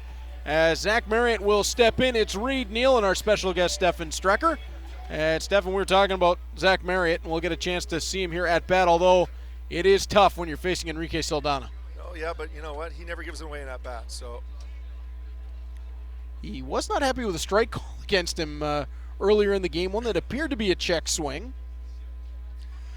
That's why he's a gamer, right? Like he just wants to compete and wants to help the team win. As Marriott skies this one, towering Dupuis trying to get underneath it, almost lost it, and he'll pick up the first out. Neil, I don't want to hog the conversation over here. Oh, you're doing fine over there. So what's the important message on a game like this? What do you tell the guys after a game like this? You got to be almost like a goldfish, have the memory of a goldfish almost here, and just put it behind you? Yeah, you know what? Especially when you have 3 more games, right? Like we have 4 games in a row, so we're going to be on the road tomorrow to Chatham, and you know what? That bus ride's always a good thing to have to bring guys together and just kind of have a, you know, conversation. Guys hanging out before the game, and then you got the bus ride on the way back as well. So it's a good way to get together. And exactly, like it's one game. You got to move on, and you can't dwell on it. Just like what happens with good teams. You don't dwell on games like this. You just move on, and we still have the weekend to win. So going 3-1 is just as good with creating momentum going into the following week. Oh, exactly. Especially when you got to build momentum, and you got to stop the streaks there, and that's going to be a called strike on Rempel, and he goes down for the second out of the inning here. Yeah, Youch. Stefan, as a pitcher, you probably like getting those. I don't know about that one. You know what, though? What are you going to do, right? Like, arguing is going to change the call, unfortunately. And Nope. You know what? It's going to make matters worse when you're still got more innings to play, right? And again, arguing with the umpires, I've never seen a call changed again. So, here you go. Niles rips that one on the ground, but it's right to Hunt, who backhands. He'll airmail it, and Hunt is on, Niles on first on the throw that I'm actually impressed Moretto was able to come down with that baseball. Yeah. And he might have stretched a little bit too far there. Grabbing his back a little bit. Trainer looks like it's coming out too, just to kind of have and he's waving the trainer off. He's fine. It's just a little uncomfortable, perhaps. A little twitch, maybe. Niles over onto first. Luis Pimentel Guerrero will step in. Another one of the youngsters on this team. We saw him a little bit last year. Stefan played a number of positions, second, third, into the outfield. It just seems like there's a line of players coming through the junior program and young guys with the senior club here that there is quite the pipeline going on right now. Yeah, and the nice thing about him is that he can play multiple positions. So it gives guys a chance to get off their feet sometimes. And, whoa, there it goes. We got the pine tar going. That one just slipped. Yeah. Oh, it's the rain, too. Yep. But like I was saying, he can go play multiple role positions and help the team out and give guys a chance at DH and get off their feet. We are in all-star season. Takaki Iguchi in his first year in the IBL right now is in a spot where he is likely headed to that all-star game. How excited are you for him? Yeah, you know what? Well earned. He's come in and done a great job. And you know what? He is always giving us a chance to win, and that's really what you want. So, you know what? It's a well-earned, and I hope he has a lot of fun there, too. Between, as Pimentel Guerrero swings through, between Iguchi and his multiple arm slots and a lefty-righty with a Katska, do you and Brett Lawson ever just sit back and go, what in the heck? Yeah, the two old Muppets. Yeah, we haven't seen that. So, Oh, you gotta answer that question while we're at it. So which one of you is Waldorf and which one of you is Stadler? I think I'm Stadler, and I think Lawson is Wadler. But Okay. yeah, but again, we you know what? That's just the league now. We haven't seen that, but that's something that they're used to and that they're very comfortable doing, and it's effective. It's getting guys out, and that's all you want. So one of these days is we'll have to let you go here, Steph, for the bottom of the fifth. But one of these days, Neil and I want to do an extended interview with you and Brett. We'll get some nice chairs down on the field somewhere, and maybe a couple of cold ones for an extended interview and just talk baseball for a while. Right. You know what? I think we would both love that. So it sounds like a great time, and you let us know, and we'll be there. Stephen, it is always an absolute pleasure. Thanks so much for joining us, and we'll do this anytime you want. As I said, you're always welcome to come up and crash into the booth. As you can see, I'll take you up on that offer. So I've really enjoyed this. I really have fun doing this, and you guys are awesome, so thank you very much. Always a pleasure. Thanks so much for being here with us. Thanks, Steph. We'll be back with more Mountain Mitsubishi Hamilton Cardinals Friday Night Baseball, Cable 14, after this. Thanks, Steph.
Welcome back to Mountain Mitsubishi, Hamilton Cardinals Friday Night Baseball on Cable 14. Callum Blue stepped in. Wasn't a long time, but it was a good time, Neil, as he retired the side, and now Drew Mainprize will take over as a night where the Cardinals can get some guys some innings. Well, get some guys some innings, get some guys some looks even. Callum Blue, that's only his second appearance in the season so far. And swing and a miss from Jake Sanford for strike one. And Drew Mainprize on the hill now. Mainprize, who looks like a completely different pitcher than he did a year ago. Again, that's just maturity and confidence coming back, too. As he'll wind and deliver, and opens 0-2. Yeah, Callum Blue just making his second appearance, a guy that obviously Stefan Strecker's excited about. And if you get Strecker excited, that's pretty good for your future. It's a ringing endorsement, too. That's for sure. Mainprize has got 3 appearances on the season, 4 innings pitched. And he's going to get the strikeout here as he has Sanford just staring at it.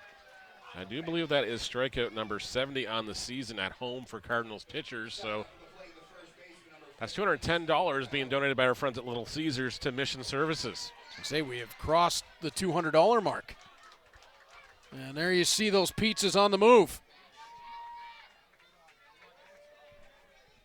Well, there are nights where they are going to run out of pizzas, I think, with the way this pitching staff can strike batters out. Yep. Ball on the ground from Moretto.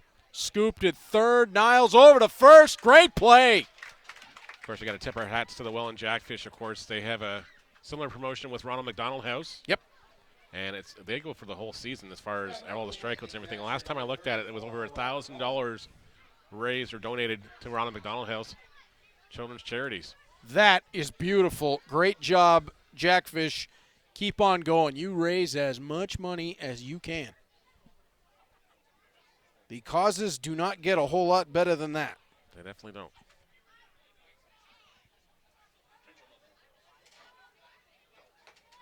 As Mainprize.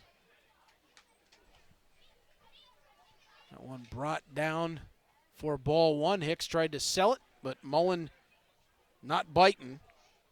Mullen, who has been the MVP of this ball game, he has accounted for half of the Jackfish offense as he has 5 RBIs in the ball game, 2 runs scored. No offense, I think Cardinals fans would like to see him exit the ball game any way possible here before he does more damage. You've done your job, Robert. You can go home. Yep. You're done here. Just go ahead.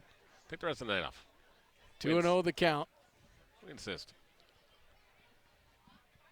Mainprize delivers. And that one just outside, 3-0.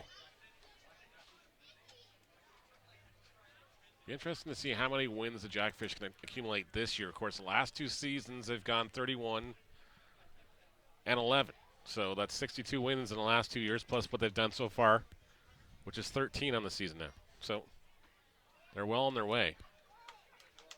3-1 the count as Mainprize gets it over for the strike. When the Red Sox were on their run, when the Barry Bay Cats were on their run, they never had those kind of records.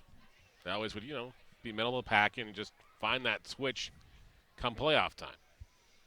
Yeah, they're a dominant organization of the Jackfish. As Mainprize will lose Mullen, catcher's eye, wasn't going to give him anything. It's Mullen's second walk of the ball game. He has reached base in every at-bat. As Mateo Porcelato will step in. Porcelato is 1 for 3. He's grounded to a double play. He's singled and struck out in the 4th. The 3-6-3 double play. That beautiful piece of work between Rempel and Duncan that we saw in the second inning. A couple of lasers going back and forth on those throws. They had to be. Rempel leave a mark in your palm, and then Duncan turning it right back around left the big dent. We have to ask Tenner next time if he's got to get that glove restitched a couple times a year or what at first base. Well, Mainprize tantalized the eyes of Porcelato that time. Got him swinging through it. 0-2.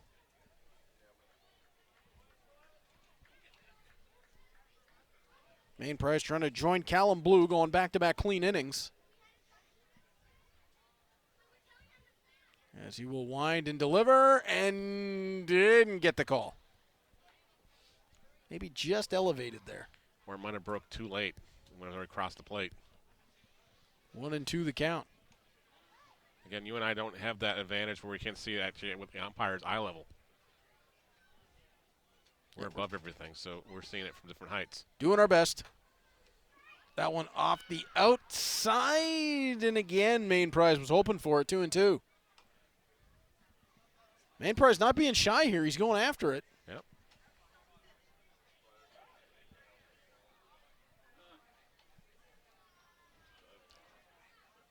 Not a creature stirring down in the Jackfish bullpen. And that time, Main Prize will get it. Third time's the charm as he gets Porcelano staring. It's another strikeout for Cardinals pitching. Main Prize works the clean inning. And we will head on to the bottom of the sixth when we return to Mountain Mitsubishi Hamilton Cardinals Friday Night Baseball here on Cable 14.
Welcome back to Mountain Mitsubishi Hamilton Cardinals Friday Night Baseball here on Cable 14. Brandon Hoop is the rookie taking over in right field as Mateo Porcelano Looks like he's gone to first. Yeah. Which means Steven Moretto maybe was feeling a little more than he was letting on about that back that he tweaked when he jumped up for that baseball. Or maybe just precautionary. It was a 10-0 ball game. I'm just going to double check on that as Nicholson slaps this one into left center field, and he's on with the single. Yeah, it is Brandon Hoop. Hoope, yeah. Hoope, who will step in to right field wearing number 21. So, yeah, Moretto out of the game. Connor Hicks with a leadoff man aboard here. As we take care of all the housekeeping. Connor Hicks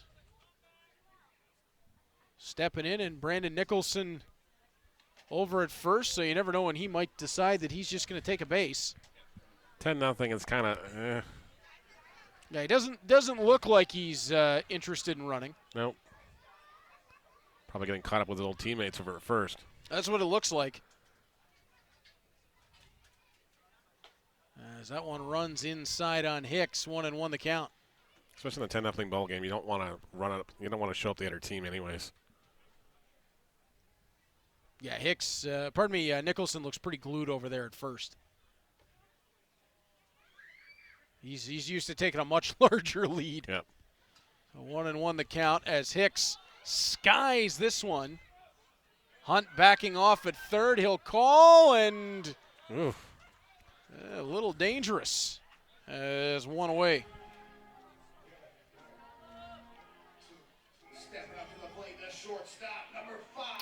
Tyler Duncan will step in. Duncan 0 for 1 in the contest, does have a walk, but struck out his last time up. Cardinals with just 2 hits so far in the contest off Saldana. They'd love to give the fans something to cheer about right here with Duncan up. As the rain has kind of rolled in and rolled out a little bit. As Saldana delivers, and that one off the outside, 1-0. Coupe was scheduled to have the night off, but unfortunately, he got called into action. Yeah, Moretto he didn't look quite right after he came down. Made an impressive stab on the ball as Duncan will shoot that one foul, 1-1.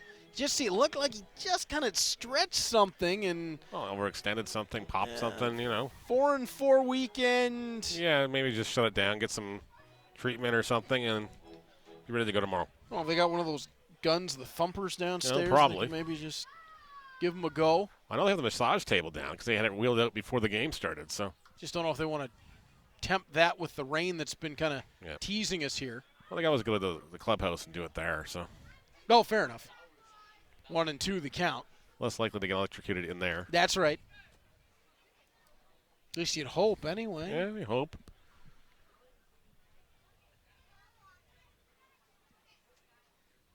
Saldana has the long look in. Nicholson over at first. The 1 and 2 to Duncan. Got him looking at it. And Saldana just continues to mow through.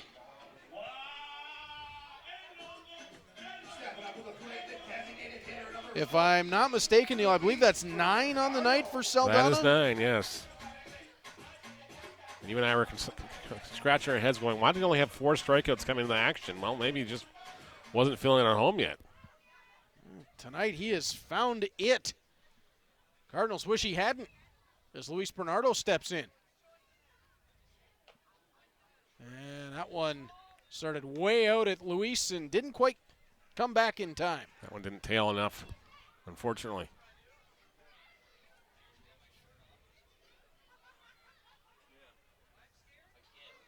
As Saldana will wind. And that one on the ground. 2-0.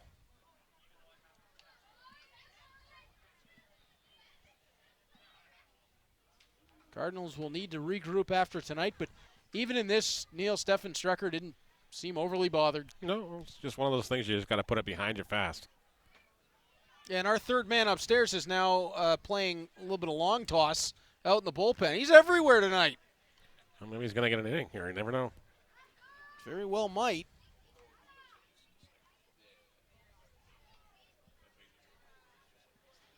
Saldana has the look to Bernardo, who puts that on the ground, but foul, and that'll run the count to 2-2. And as you mentioned earlier, Neil, nothing going on in that Jackfish bullpen. I think they're going to let Saldana in a 4-4 weekend go as long as he feels like. Oh, exactly. He's not going to go to the point where his arm falls off, but he's definitely going to get his work in here and then some. They can save some arms for later on in the weekend. For the Cardinals, might not be a bad idea. As you mentioned with Callum Blue, only his second appearance of the season.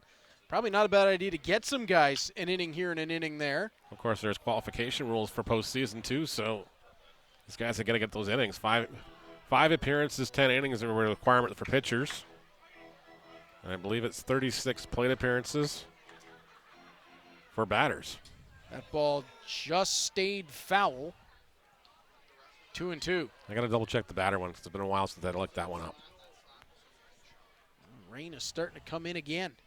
I know somebody had asked me about Yuki Narita because he was signing with the Ottawa Titans, and he's up there now, actually. So he had to come into that game against the Maple Leafs when the Royals were down there in that slugfest on the Wednesday night.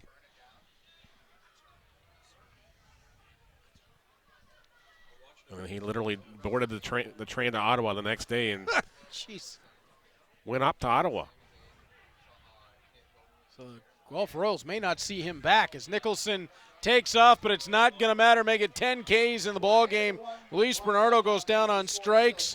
Enrique Saldana is rolling, and we will go to the top of 7 when we return to Mountain Mitsubishi Hamilton Cardinals Friday Night Baseball on Cable 14.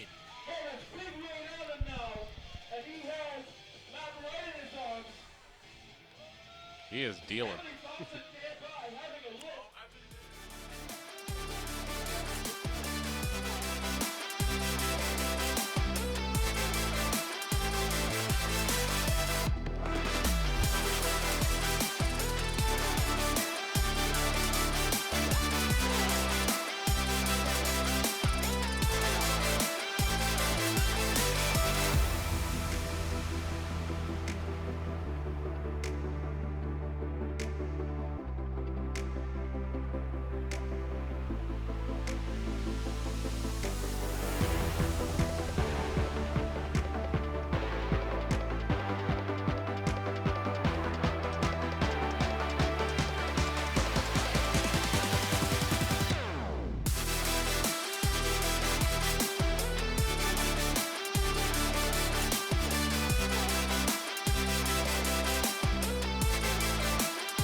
Welcome back to Mountain Mitsubishi Hamilton Cardinals Friday Night Baseball here on Cable 14. Big thanks to our friends at Little Caesars. Now 8 locations in the Hamilton area, but our friends over at 969 Upper Ottawa Street providing the crew meals for our great Cable 14 crew. Can't thank them enough. And remember, with 8 locations, you are never too far away from Little Caesars Pizza. Troy Islikar is downstairs, and he has Emily Thompson. Troy, take it away. All right, Emily, you're the game day operations person here, but what was that? I made my wrestling debut. This elbow, you cannot stop it. It was on fire. I kicked some butt here at Bernie, and you know what? I think I'm going to change careers now. Mom and Dad, this is how you're finding out. Well, there you go. Just about anybody can wrestle, and of all the people in the building, this is the last one I expected, but hey, nice job. Thank you so much. I think I intimidated them. Like, you never know what, you just can't mess with someone, right? And I got all the jewels, too. What can I say? You don't want to come across me. Yeah, so intimidating. Guys, back to you. Thanks so much, Troy. Well, if Emily wants to be a professional wrestler, I happen to know the right people. You definitely know some people, yeah. As you and I were joking about earlier, Neil, my longtime good friend and broadcast partner, All Ego Ethan Page. Yep. We brought Alpha One Wrestling back to Hamilton, and he went to NXT. I lost my color guy. That happens, but it can happen to a better guy. No, so happy for him, and it's great to see him being presented like the star that he is with NXT, and he's got another challenge for the NXT title. Now, I have no inside information, but I think Trick Williams has some problems on his hands with All Ego. No question he does. As Grayson Barrett will step in to open up the top of the 7th. Cade Kozak on the hill. And Kozak, who we have seen with some electric stuff. And that one squeaked through the 5-hole on Connor Hicks. 1-0 the count. Looks like Hicks has got a different glove than he did a couple of innings ago. Maybe this one's not as worked in. The guy's trying some stuff. Yep. As Kozak trying to get set on the mound. There you get a look at it. It looks like it's a little newer. That looks like it's pretty darn new, yeah. Barrett slaps this one deep into right field. DeBanning underneath. One away. A big sigh of relief here. Cade Kozak, Grayson Barrett kept off the base path. Barrett already had 2 doubles in the ball game. That will bring up Tyler Dupuis. Dupuis 1 for 3 with a run scored, a single, strikeout, and a ground out to the third baseman. Oh, pinch hitting. The aforementioned Jonah Weisner, newly acquired, reigning MVP of the WCBL. Well, so he makes his IBL debut tonight. Gets a little, I don't know, sneak peek for the Jackfish fans. I'm sure he'll be in the lineup at some point this weekend.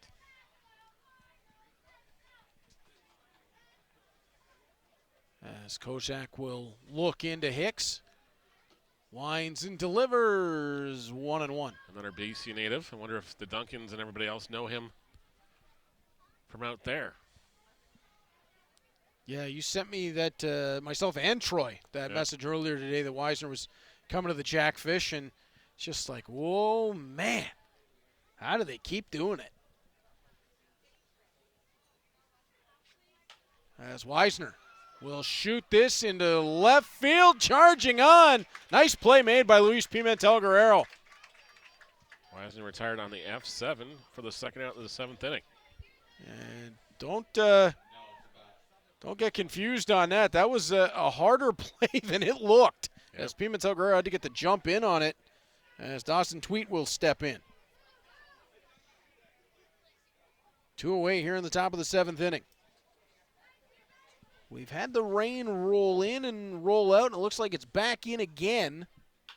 As Tweet shoots this on to second. Marriott backhand to first, and Rempel, and the side retired. Kate Kozak works through a clean 7th inning. We'll see as long as we can keep pushing this one through this rain, as the Cardinals will have the bats in their hands when we return to Mountain Mitsubishi.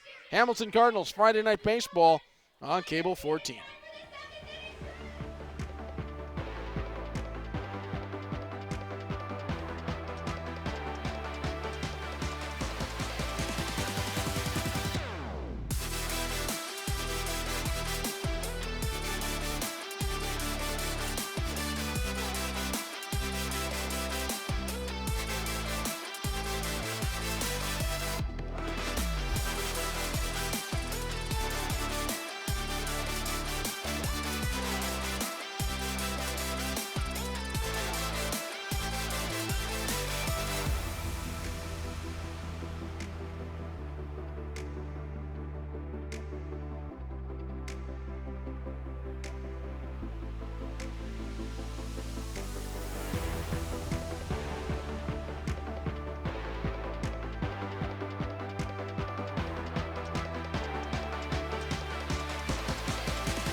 Welcome back to Mountain Mitsubishi Hamilton Cardinals Friday Night Baseball here on Cable 14.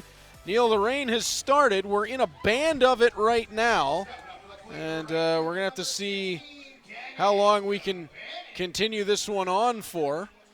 There's, I see the great catch by the left fielder, Luis Pimentel Guerrero. As Dennis DeBanning will step in here to open up the bottom of 7. Got Luis Pimentel Guerrero, really sharp play there in left field. He's had a real nice reintroduction defensively for the Cardinals so far tonight. Saldana's 80th pitch of the night. And he gets DeBanning swinging through it 1-1. Fortunately for the Cardinals, nobody's really been able to make any sort of dent onto Enrique Saldana. He's definitely been wheeling and dealing and keeping everybody off balance. And a card full of strikeouts. Tried to put the hook on that one, and it ran off target. 2-1 the count. Cardinals have settled things down. Blue, Main Prize, and Kozak have worked the last 3 innings with no damage done. Ball on the ground to second. Tweet back to first. And DeBanning retired, and that was a harder play than it looked. That took a high hop, and fortunately on DeBanning, if that doesn't take that bounce, he's probably got himself a signal through the hole. Very likely. Unfortunately, it's a 4-3 putout for the first out of the 7th inning. And it just kind of goes along with the way the night has gone for the Cardinals. Nothing's gone their way.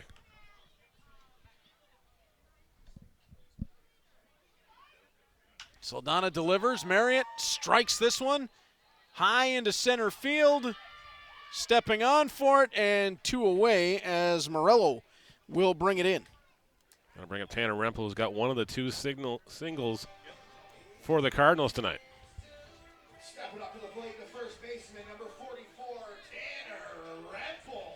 Tanner Rempel with one of the best walk-up songs in the IBL. This one is constantly on my playlist right now. That and the other Post Malone song that just came out with Blake Shelton. Yeah, I'm liking this Post Malone crossover into country music. Yeah. I was never a big Post Malone fans. Don't tell my kids that, but because they were always hear that stuff. Now it's like I can get into this stuff. I just don't listen to a lot that isn't country music. No.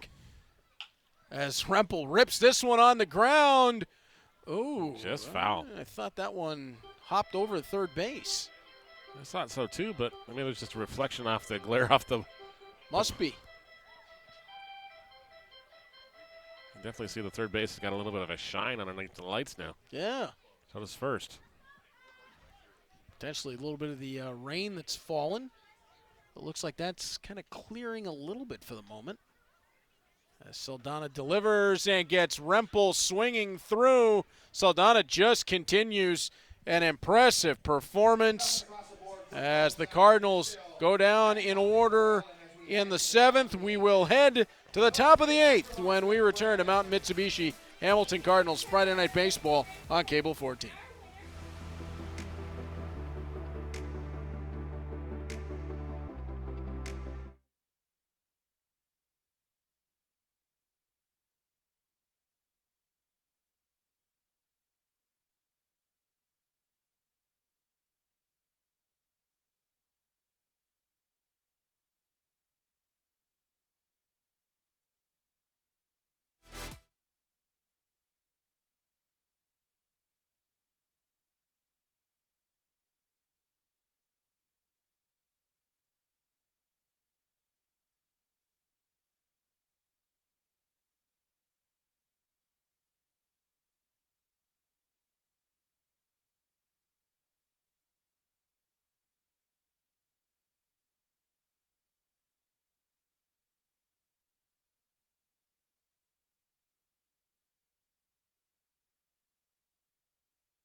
To Mountain Mitsubishi Hamilton Cardinals Friday Night Baseball here on Cable 14 as Ethan Hunt steps in to open up the top of the 8th inning.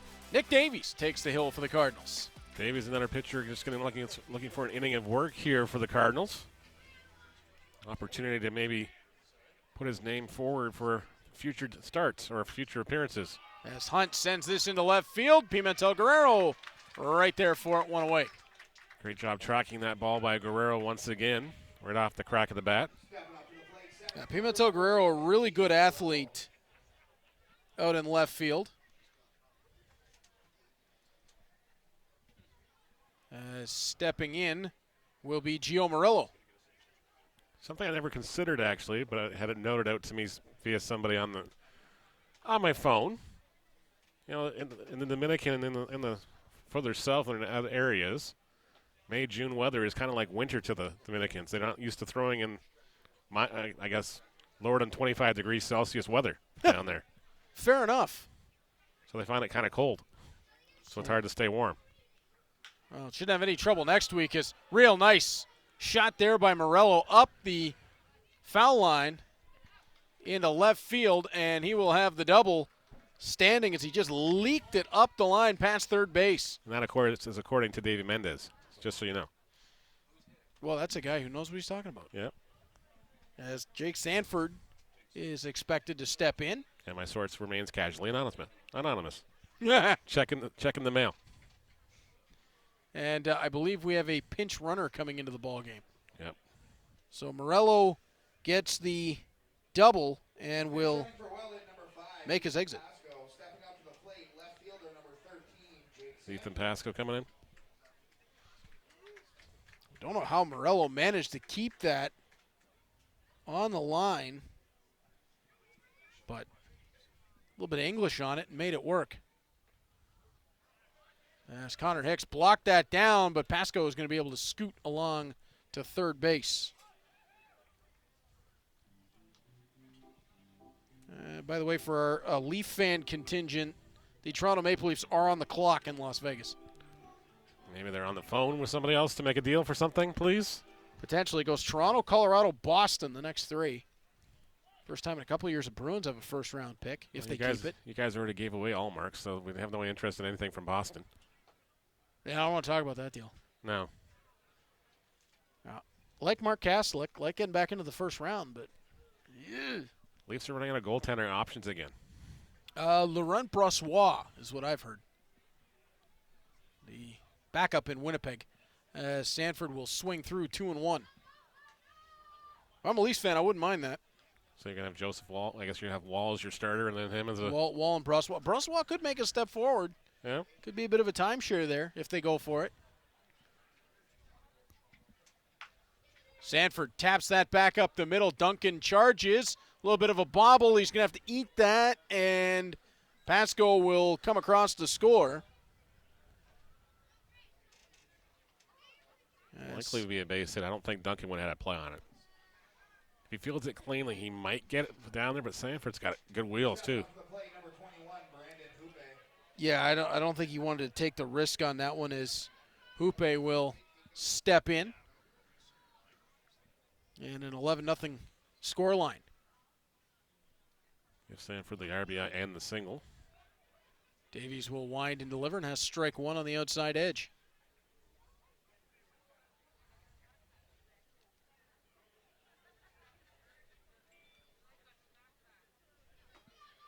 Strike two, swinging through was Hoope.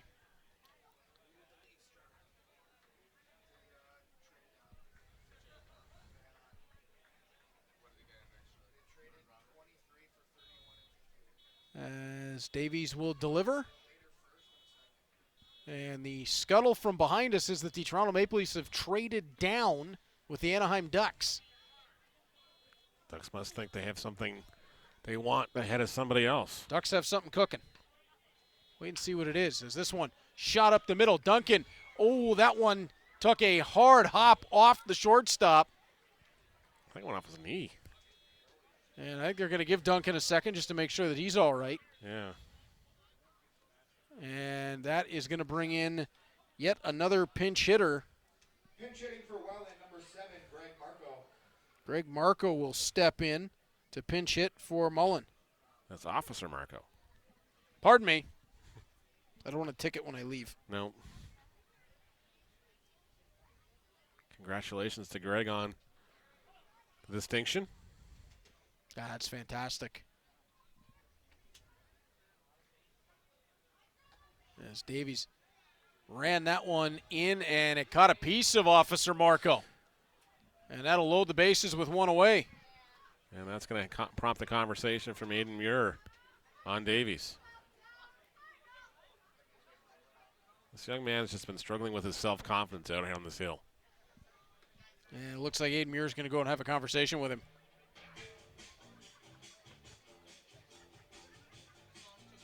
Probably to be trust your stuff, get us a ground ball, let the defense do the job here.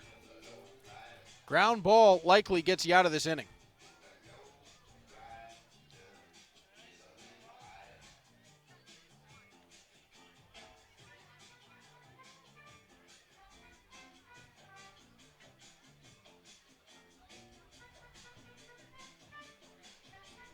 By the way, remember what I said earlier about the Montreal Canadiens getting Ivan Demidov? Yep. Yeah, with their second first-round pick, they got Michael Hage. Oh, jeez. Yeah. They're stockpiling the cupboards. Yeah. Yeah, it's going to be really good. Oh, my goodness. Oh, my brother who's... My mom has got to be smiling ear to ear right now. I did get a message from home that she had no idea who Ivan Demidov is, but the way we were talking about him, she assumed he was very good. He's very, very good. Oh, yes. Yes, he is.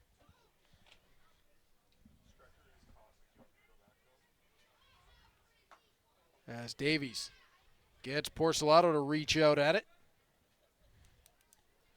So Strecker is out in the bullpen warming, and you got to believe at this point he'll get the 9th as they look to get a few pitchers some extra work.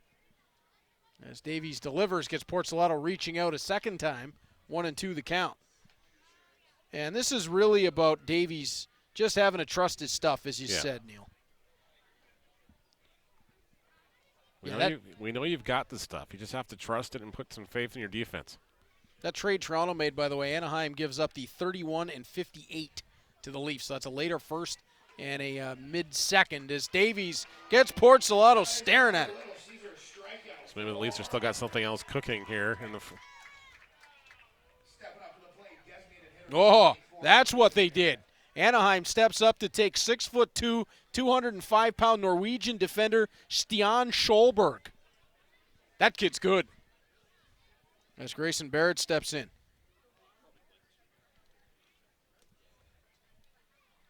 And Barrett is going to tattoo this into right field. DeBannon gets underneath, and Nick Davies out of the inning. We'll head to the bottom of 8 when we return to Mountain Mitsubishi Hamilton Cardinals Friday Night Baseball on Cable 14. The score is 11-0 as we head to the bottom.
My first professional glove, that's the one I remember the most. When I was coming up, even though it wasn't that long ago, having your name on a glove was a big deal.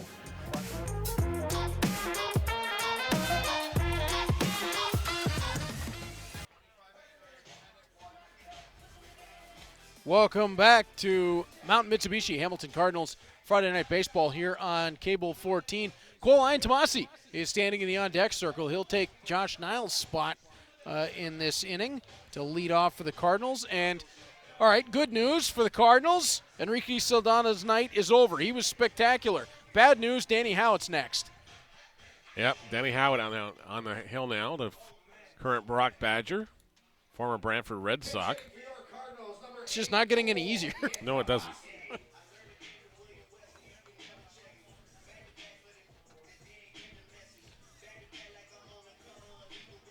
So Greg Marco is in to catch. As some adjustments being made in the field. Yep. There's a new third baseman for the Jackfish as well, as they've moved guys all over the place. We'll give some guys some opportunities. You'll get somebody else to look at third base in case you get an injury or something else. I believe that's Tyson Gaume over at third. Yep. They got a lot of depth on this Jackfish team. Ethan Hunt stays in the ball game, as I'm starting to get a little confused as to who's going where. That's why we got Nate. And he's got binoculars. We don't. He's got to be losing his mind a little bit behind us as Ian Tomasi looks at a first pitch strike from Howitt. I've actually got a written apology from a manager before in this league. Sorry I didn't bring up all the changes to you. I changed my whole infield. As that one runs in. Cole Ian Tomasi, his first opportunity of the night.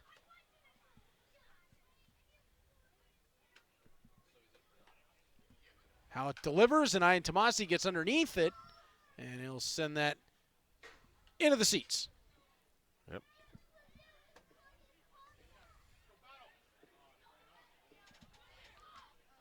One and two the count.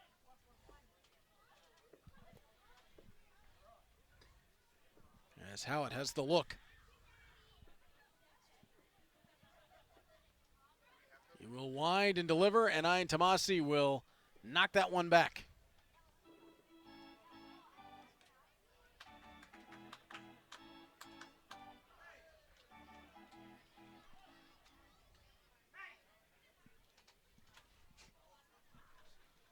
Hout looking very calm and confident on the hill, Neil, and working quickly. Notice he's got a new ball glove, too. Usually he used to have a red ball glove, but he obviously used at Brock and used when he was with the Red Sox as well. I guess the teammates wrote him on that one about having a red glove with a green jersey.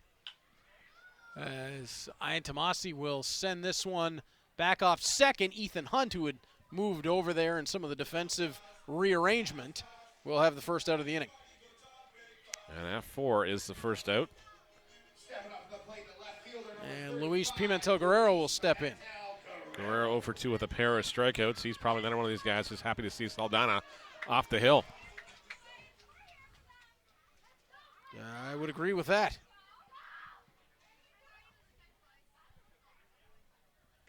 As Howitt delivers. Look at the hands on Officer Marco down there. See that quick little flip? Yep.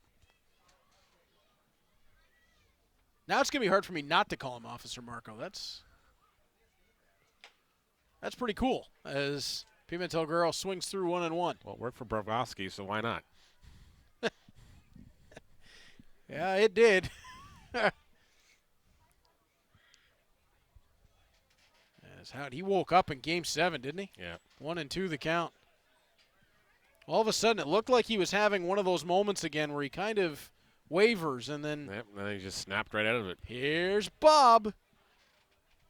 That's Howitt. I still don't know how he got the glove on that one shot. When he's sprawling all over the ice, I'm like, how did he even see it? I don't know, but I watched Tim Thomas do things like that, yeah. So just spectacular became somewhat ordinary. Mm-hmm. Howitt delivers the 2-2. Pimentel-Guerrero shoots that sky high, and I believe that's Ethan Pasco backing up for the fly out. I could be incorrect, but. All right, so we think the anonymous source is thinking Hupé's in center field, Weiser's at third, and Pasco's in right.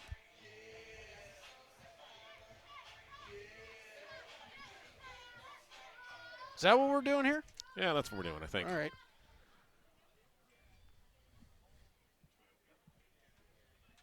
As Howitt delivers. Of course, Marco's been assigned to the OPP in Burlington, so don't cause any provincial offenses, and we all be okay. Well, I should be good. Yeah. I'm pretty quiet when I'm not here. As Brandon Nicholson on the ground, he'll try to beat it out to first base. Not going to have the time. Howitt works a clean 8th, and we will be back with the 9th inning when we return to Mountain Mitsubishi Hamilton Cardinals Friday Night Baseball on Cable 14.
Welcome back to Hamilton Cardinals Friday Night Baseball, presented by Mountain Mitsubishi and Stefan Strecker. He's been everywhere tonight. He's on the hill for the top of the 9th inning.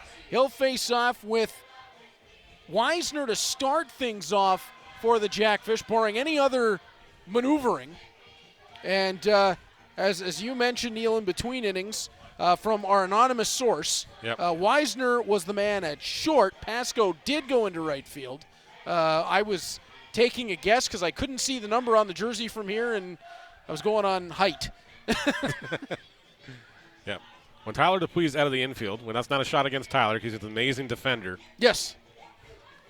It just makes it a little harder to figure out who's out there. Yes. Well, and there was some other, like Hunt moving over to second kind of threw everything off and chasing it down. By the way, Brandon Daly is now in at shortstop. Ian Tomasi stays in at third base.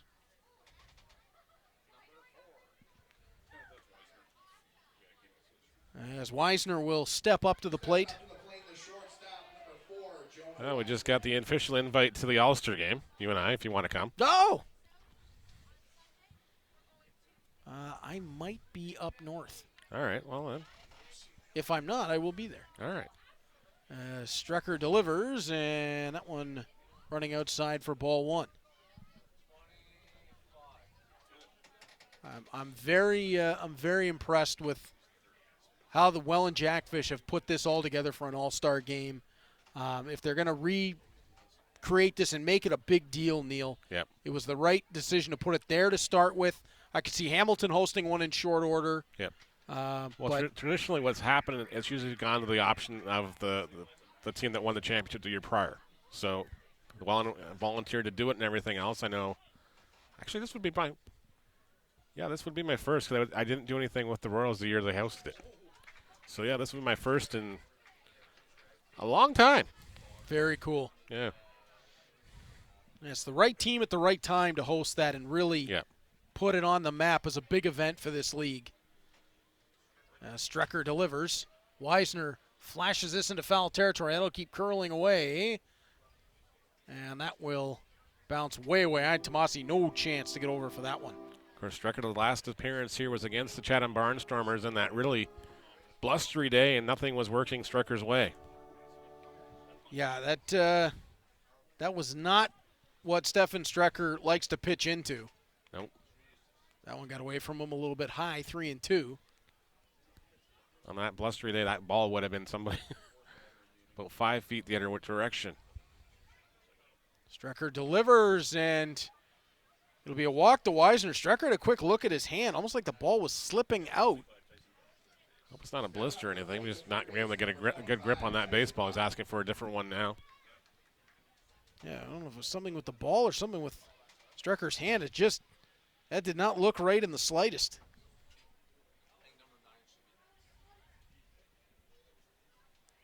Tyson Gom will step in, wearing the number 25.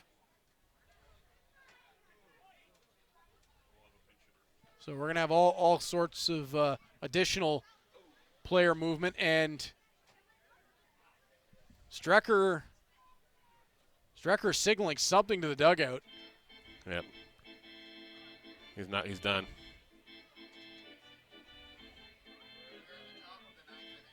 The ball just coming out of his hand in a very odd way. Yep. That's not good. Looks like Luis Bernardo is going to get loose in this situation. Yeah, Bernardo's going to step in. I guess he's taking Strecker's glove here. Strecker, it doesn't look like he's feeling any pain. It's just almost, whether it is a blister or something, Neil, it's just the ball was coming out of his hand strange. Yep. Weisner moved up on that wild pitch.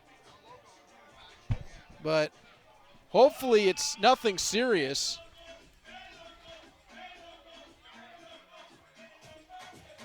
So Bernardo will have as many warm-up pitches as he needs here, and it'll probably be a few. Don't think Bernardo's pitched at all this year. I remember pitching a couple times in relief when we needed him last year.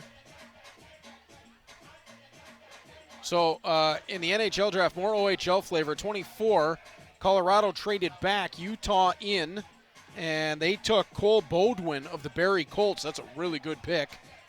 And the Bruins have taken the mountainous Dean Letourneau, 6'6", 214-pounder out of St. Andrews College. Goodness. He is one of the most sizable players in this year's draft. As Luis Bernardo getting loose. And again, we hope there's nothing more going on for Stefan Strecker. As not a surprise either, Dean Letourneau will attend Boston College next season, so Yep. Bruins will have him right in the backyard.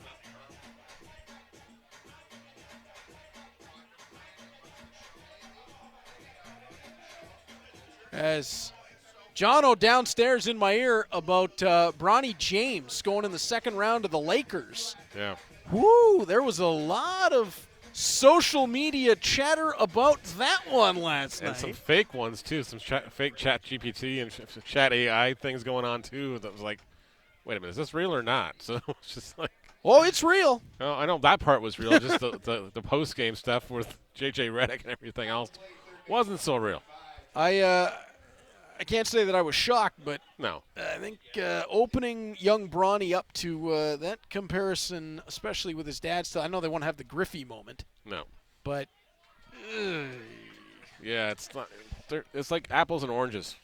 Maybe you could have signed him as an undrafted, you know? Yeah. The NBA draft is only 2 rounds. Yeah. So why would you take a flyer on that one? Maybe it's just because a way to keep LeBron on the court for another year. yeah. And not have to trade him somewhere else, wherever Bronny went. Sell some tickets, sell some jerseys, I'm Yeah. sure. But He played from he was at USC? yeah. Which I know, being a Buckeyes fan, there was consternation about that with LeBron being such an avid Buckeye. Yep. And suddenly his young man not going there. As Bernardo will deliver.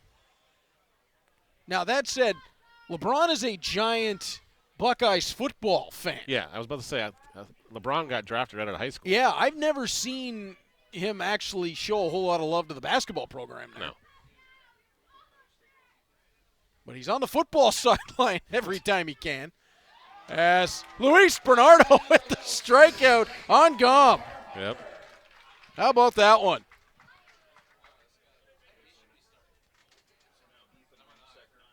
I have to make sure I clip that one out for Luis.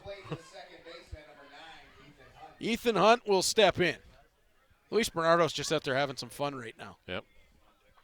Hey, why not? Coach third, you know. He's been everywhere tonight. Yep. He's coaching third. He's DHing.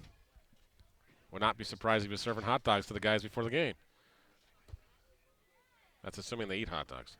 I don't know if he can do that before the game. No. I'm not sure if that's advised. No. I wouldn't. Not to say you couldn't. It's that old line from The Simpsons. Yep. I didn't say they couldn't. I said you shouldn't. As Bernardo delivers. My brother and I use that one a lot. As we are both in our 30s and still think we can do things that we did when we were in our early 20s. To quote Toby Keith, I ain't as good as I once was. That is my theme song. Or I never was. And my best friend was named Dave. Bull. Huh? And let me guess, there's somewhere you love this bar, too. Yeah, we had a few of those, actually. Yeah. Yeah. That's about my extent of Toby Keith songs. Well, other than Red Solo Cup, but. No, that's a good one, too. Yep. Down in Mexico is a good one. Making notes for later. Yeah. Beer for My Horses, Yep. as Hunt delivers this one. Anything Willie Nelson's in, as Nicholson gets under that. 2 away. And ball back in for Ian Tomasi. So right now, Luis Bernardo putting in a shift as Ethan Pasco will step in. Yep. course, we should mention anyways, position players who also pitch do not have to qualify as a pitcher as well. So if Bernardo is needed in the postseason, as long as he's got the qualifications as a batter, he's good to go as a pitcher in a pinch. Ideally, I don't think he'd want to have to use him, although Bernardo's got a live arm. Yep. As that is strike one. Luis looked like he was pulling off some sort of a dance move on the hill. Yep. He is such a character. You could not write Luis Bernardo. You really couldn't. As Bernardo gets Pasco. Popped that one. I think it hit home plate. Daly at short rifled it to first, but caught the dirt. Tanner Rempel had to block that down. Knocked it down, keeping it in front of him, preventing the run from coming across. And Bernardo will have to get one more. Yeah, that was definitely off either the plate or right on front of the plate. That was a mile high.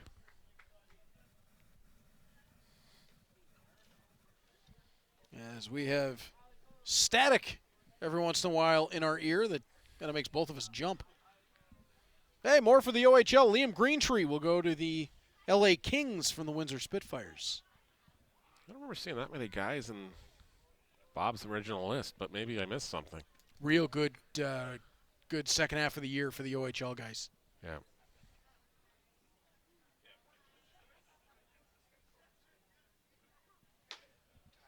As Bernardo delivers, that'll be ball one. Yeah, a lot of talent in that 06 class in the OHL. Next year, it's going to be even crazier. Jake O'Brien from the Brantford Bulldogs, Porter Martone from the now Brampton Steelheads. They will lead one heck of an 07 class. Martone technically a late 06, but not born before September 15, so qualifies for next year. They will lead one heck of a class into next year for the OHL. This is two really good back-to-back years for the Ontario Hockey League. As Bernardo will wind and deliver. And this one into left field, settling underneath it. That's all three away. Luis Bernardo gets out of the inning. Job well done, Luis. And the Cardinals will head to the bottom of 9. Last chance with the bats in their hands. See if they can get something across tonight. You're watching Mountain Mitsubishi Hamilton Cardinals Friday Night Baseball on Cable 14.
Welcome back to Mountain Mitsubishi Hamilton Cardinals Friday Night Baseball here on Cable 14. The weekend on Cable 14 for the Cards doesn't end here. Neil talked about it earlier. 2 p.m. Sunday afternoon, the Cards will be hosting the Guelph Royals. It is the continuation of the home opener. So, Neil, the Cardinals will open that telecast in the top of the second inning, down a pair of runs. Yep. Bases loaded, 2 out. Yet to know who the pitcher is going to be for the continuation. Yep, pitcher to be determined. J.D. Williams due up at the plate with the bases loaded and 2 away. If they can get out of that and get the bats back quick, could be a good opportunity for the Cardinals. Guelph, a pretty good team themselves, though. They are definitely definitely a more improved team from last year, that's for sure. I believe that's Scott Gillespie on the hill now. Yes, it for is. The Welland Jackfish.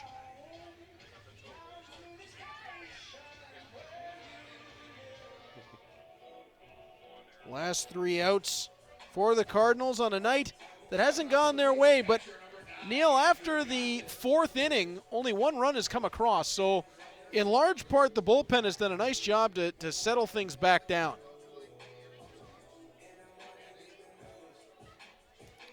It definitely has been. The Cardinals just had not had the opportunities against Saldana. He was able to just go out there and work his stuff to the best of his abilities. Johnston will step in here for the Cardinals, pinch hitting to open up the bottom of 9. And he'll look at a first pitch strike from Gillespie. 0-1 the count.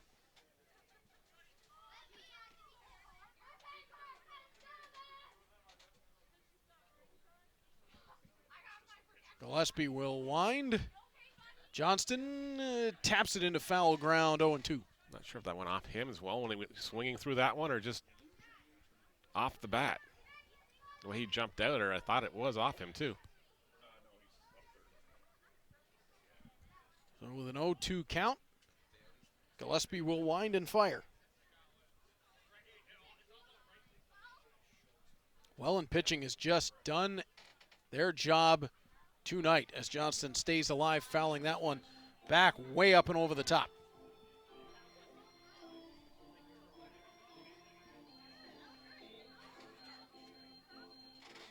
As Johnston taking a moment to get reset.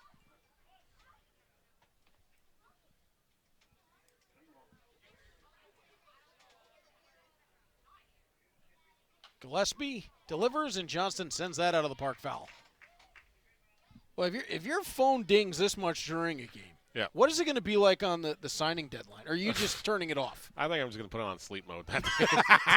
Forward it right to voicemail. Sorry. Because I was not around you last year for that one. Poor Jenny.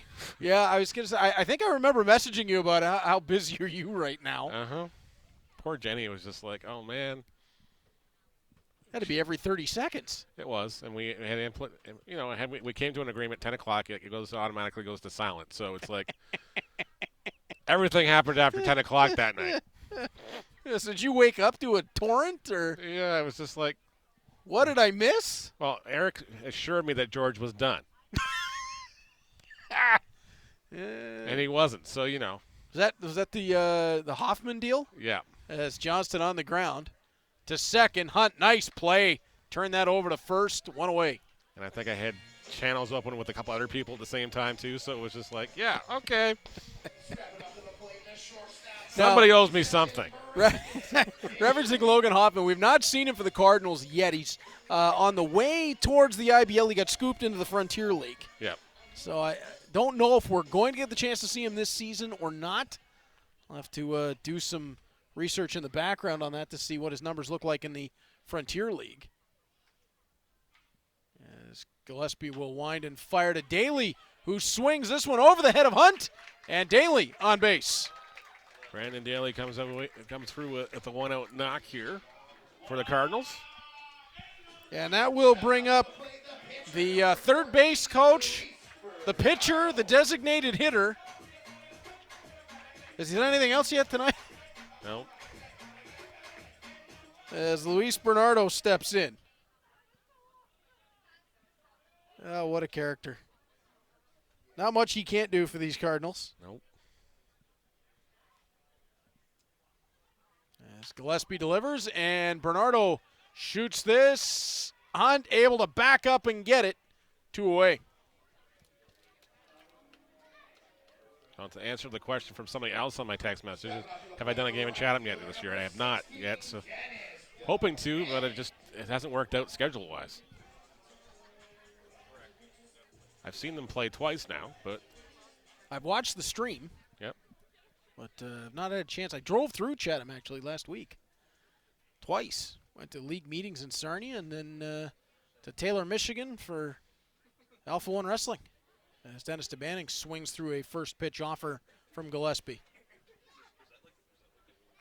Now, how far out do you plan on these wrestling tours as far as this stuff goes? Is it usually a couple weeks in advance, or you know, like a month? Okay, we're going to be several months. We try to plan out the schedule to be able to put it all together as DeBanning swings through 0-2. How about this? For the first time in history, the Brantford Bulldogs have a first-round pick. Merrick Van Acker has been selected by the Chicago Blackhawks 27th overall. A little higher than you predicted. Yeah, Chicago actually traded up to get him. So congratulations to Merrick and his family as Dennis DeBanning goes down on strikes. And Neil, the Welland Jackfish pick up the impressive victory by an 11-0 score tonight. And I think that the big story of the ball game, yes, the offense came firing on all cylinders for the Jackfish, but I think honestly, and it's the Enrique Saldana debut really in the IBL. Saldana was just simply brilliant.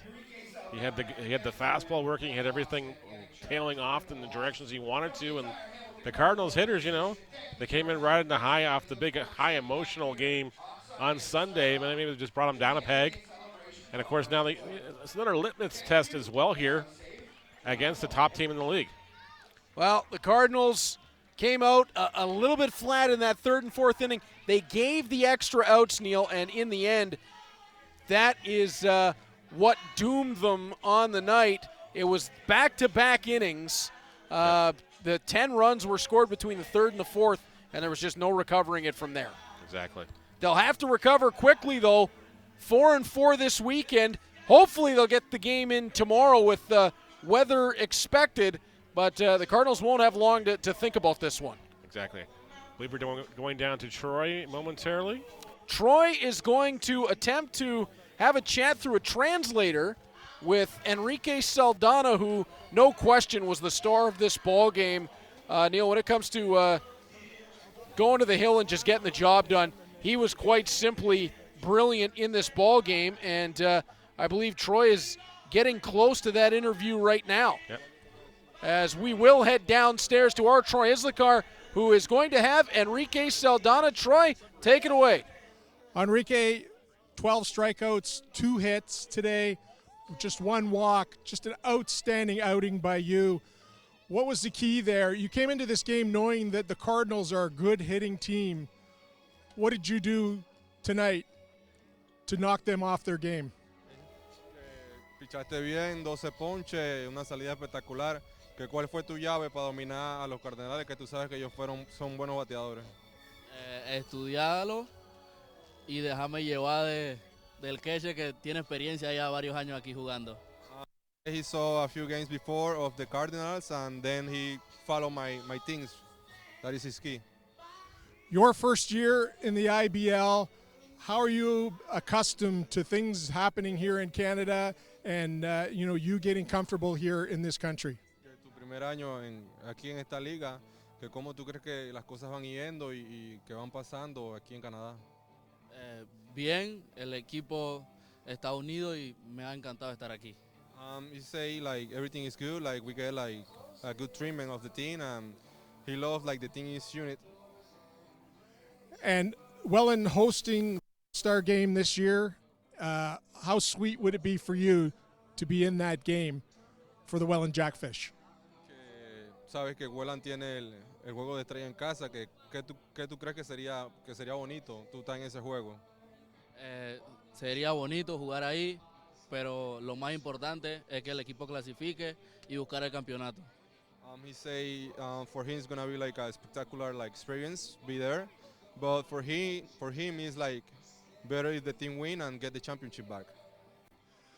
Well, Enrique, you're 3-0 on the season. Congratulations and good luck for the rest of the season from here on in. Outstanding job. Thank you. Thank you so much, sir. I'll let you get back to your team. Thanks, guys. Guys, back to you. Thanks so much, Troy.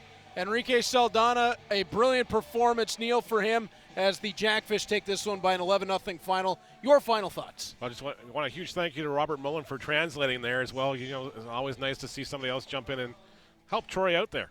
Absolutely.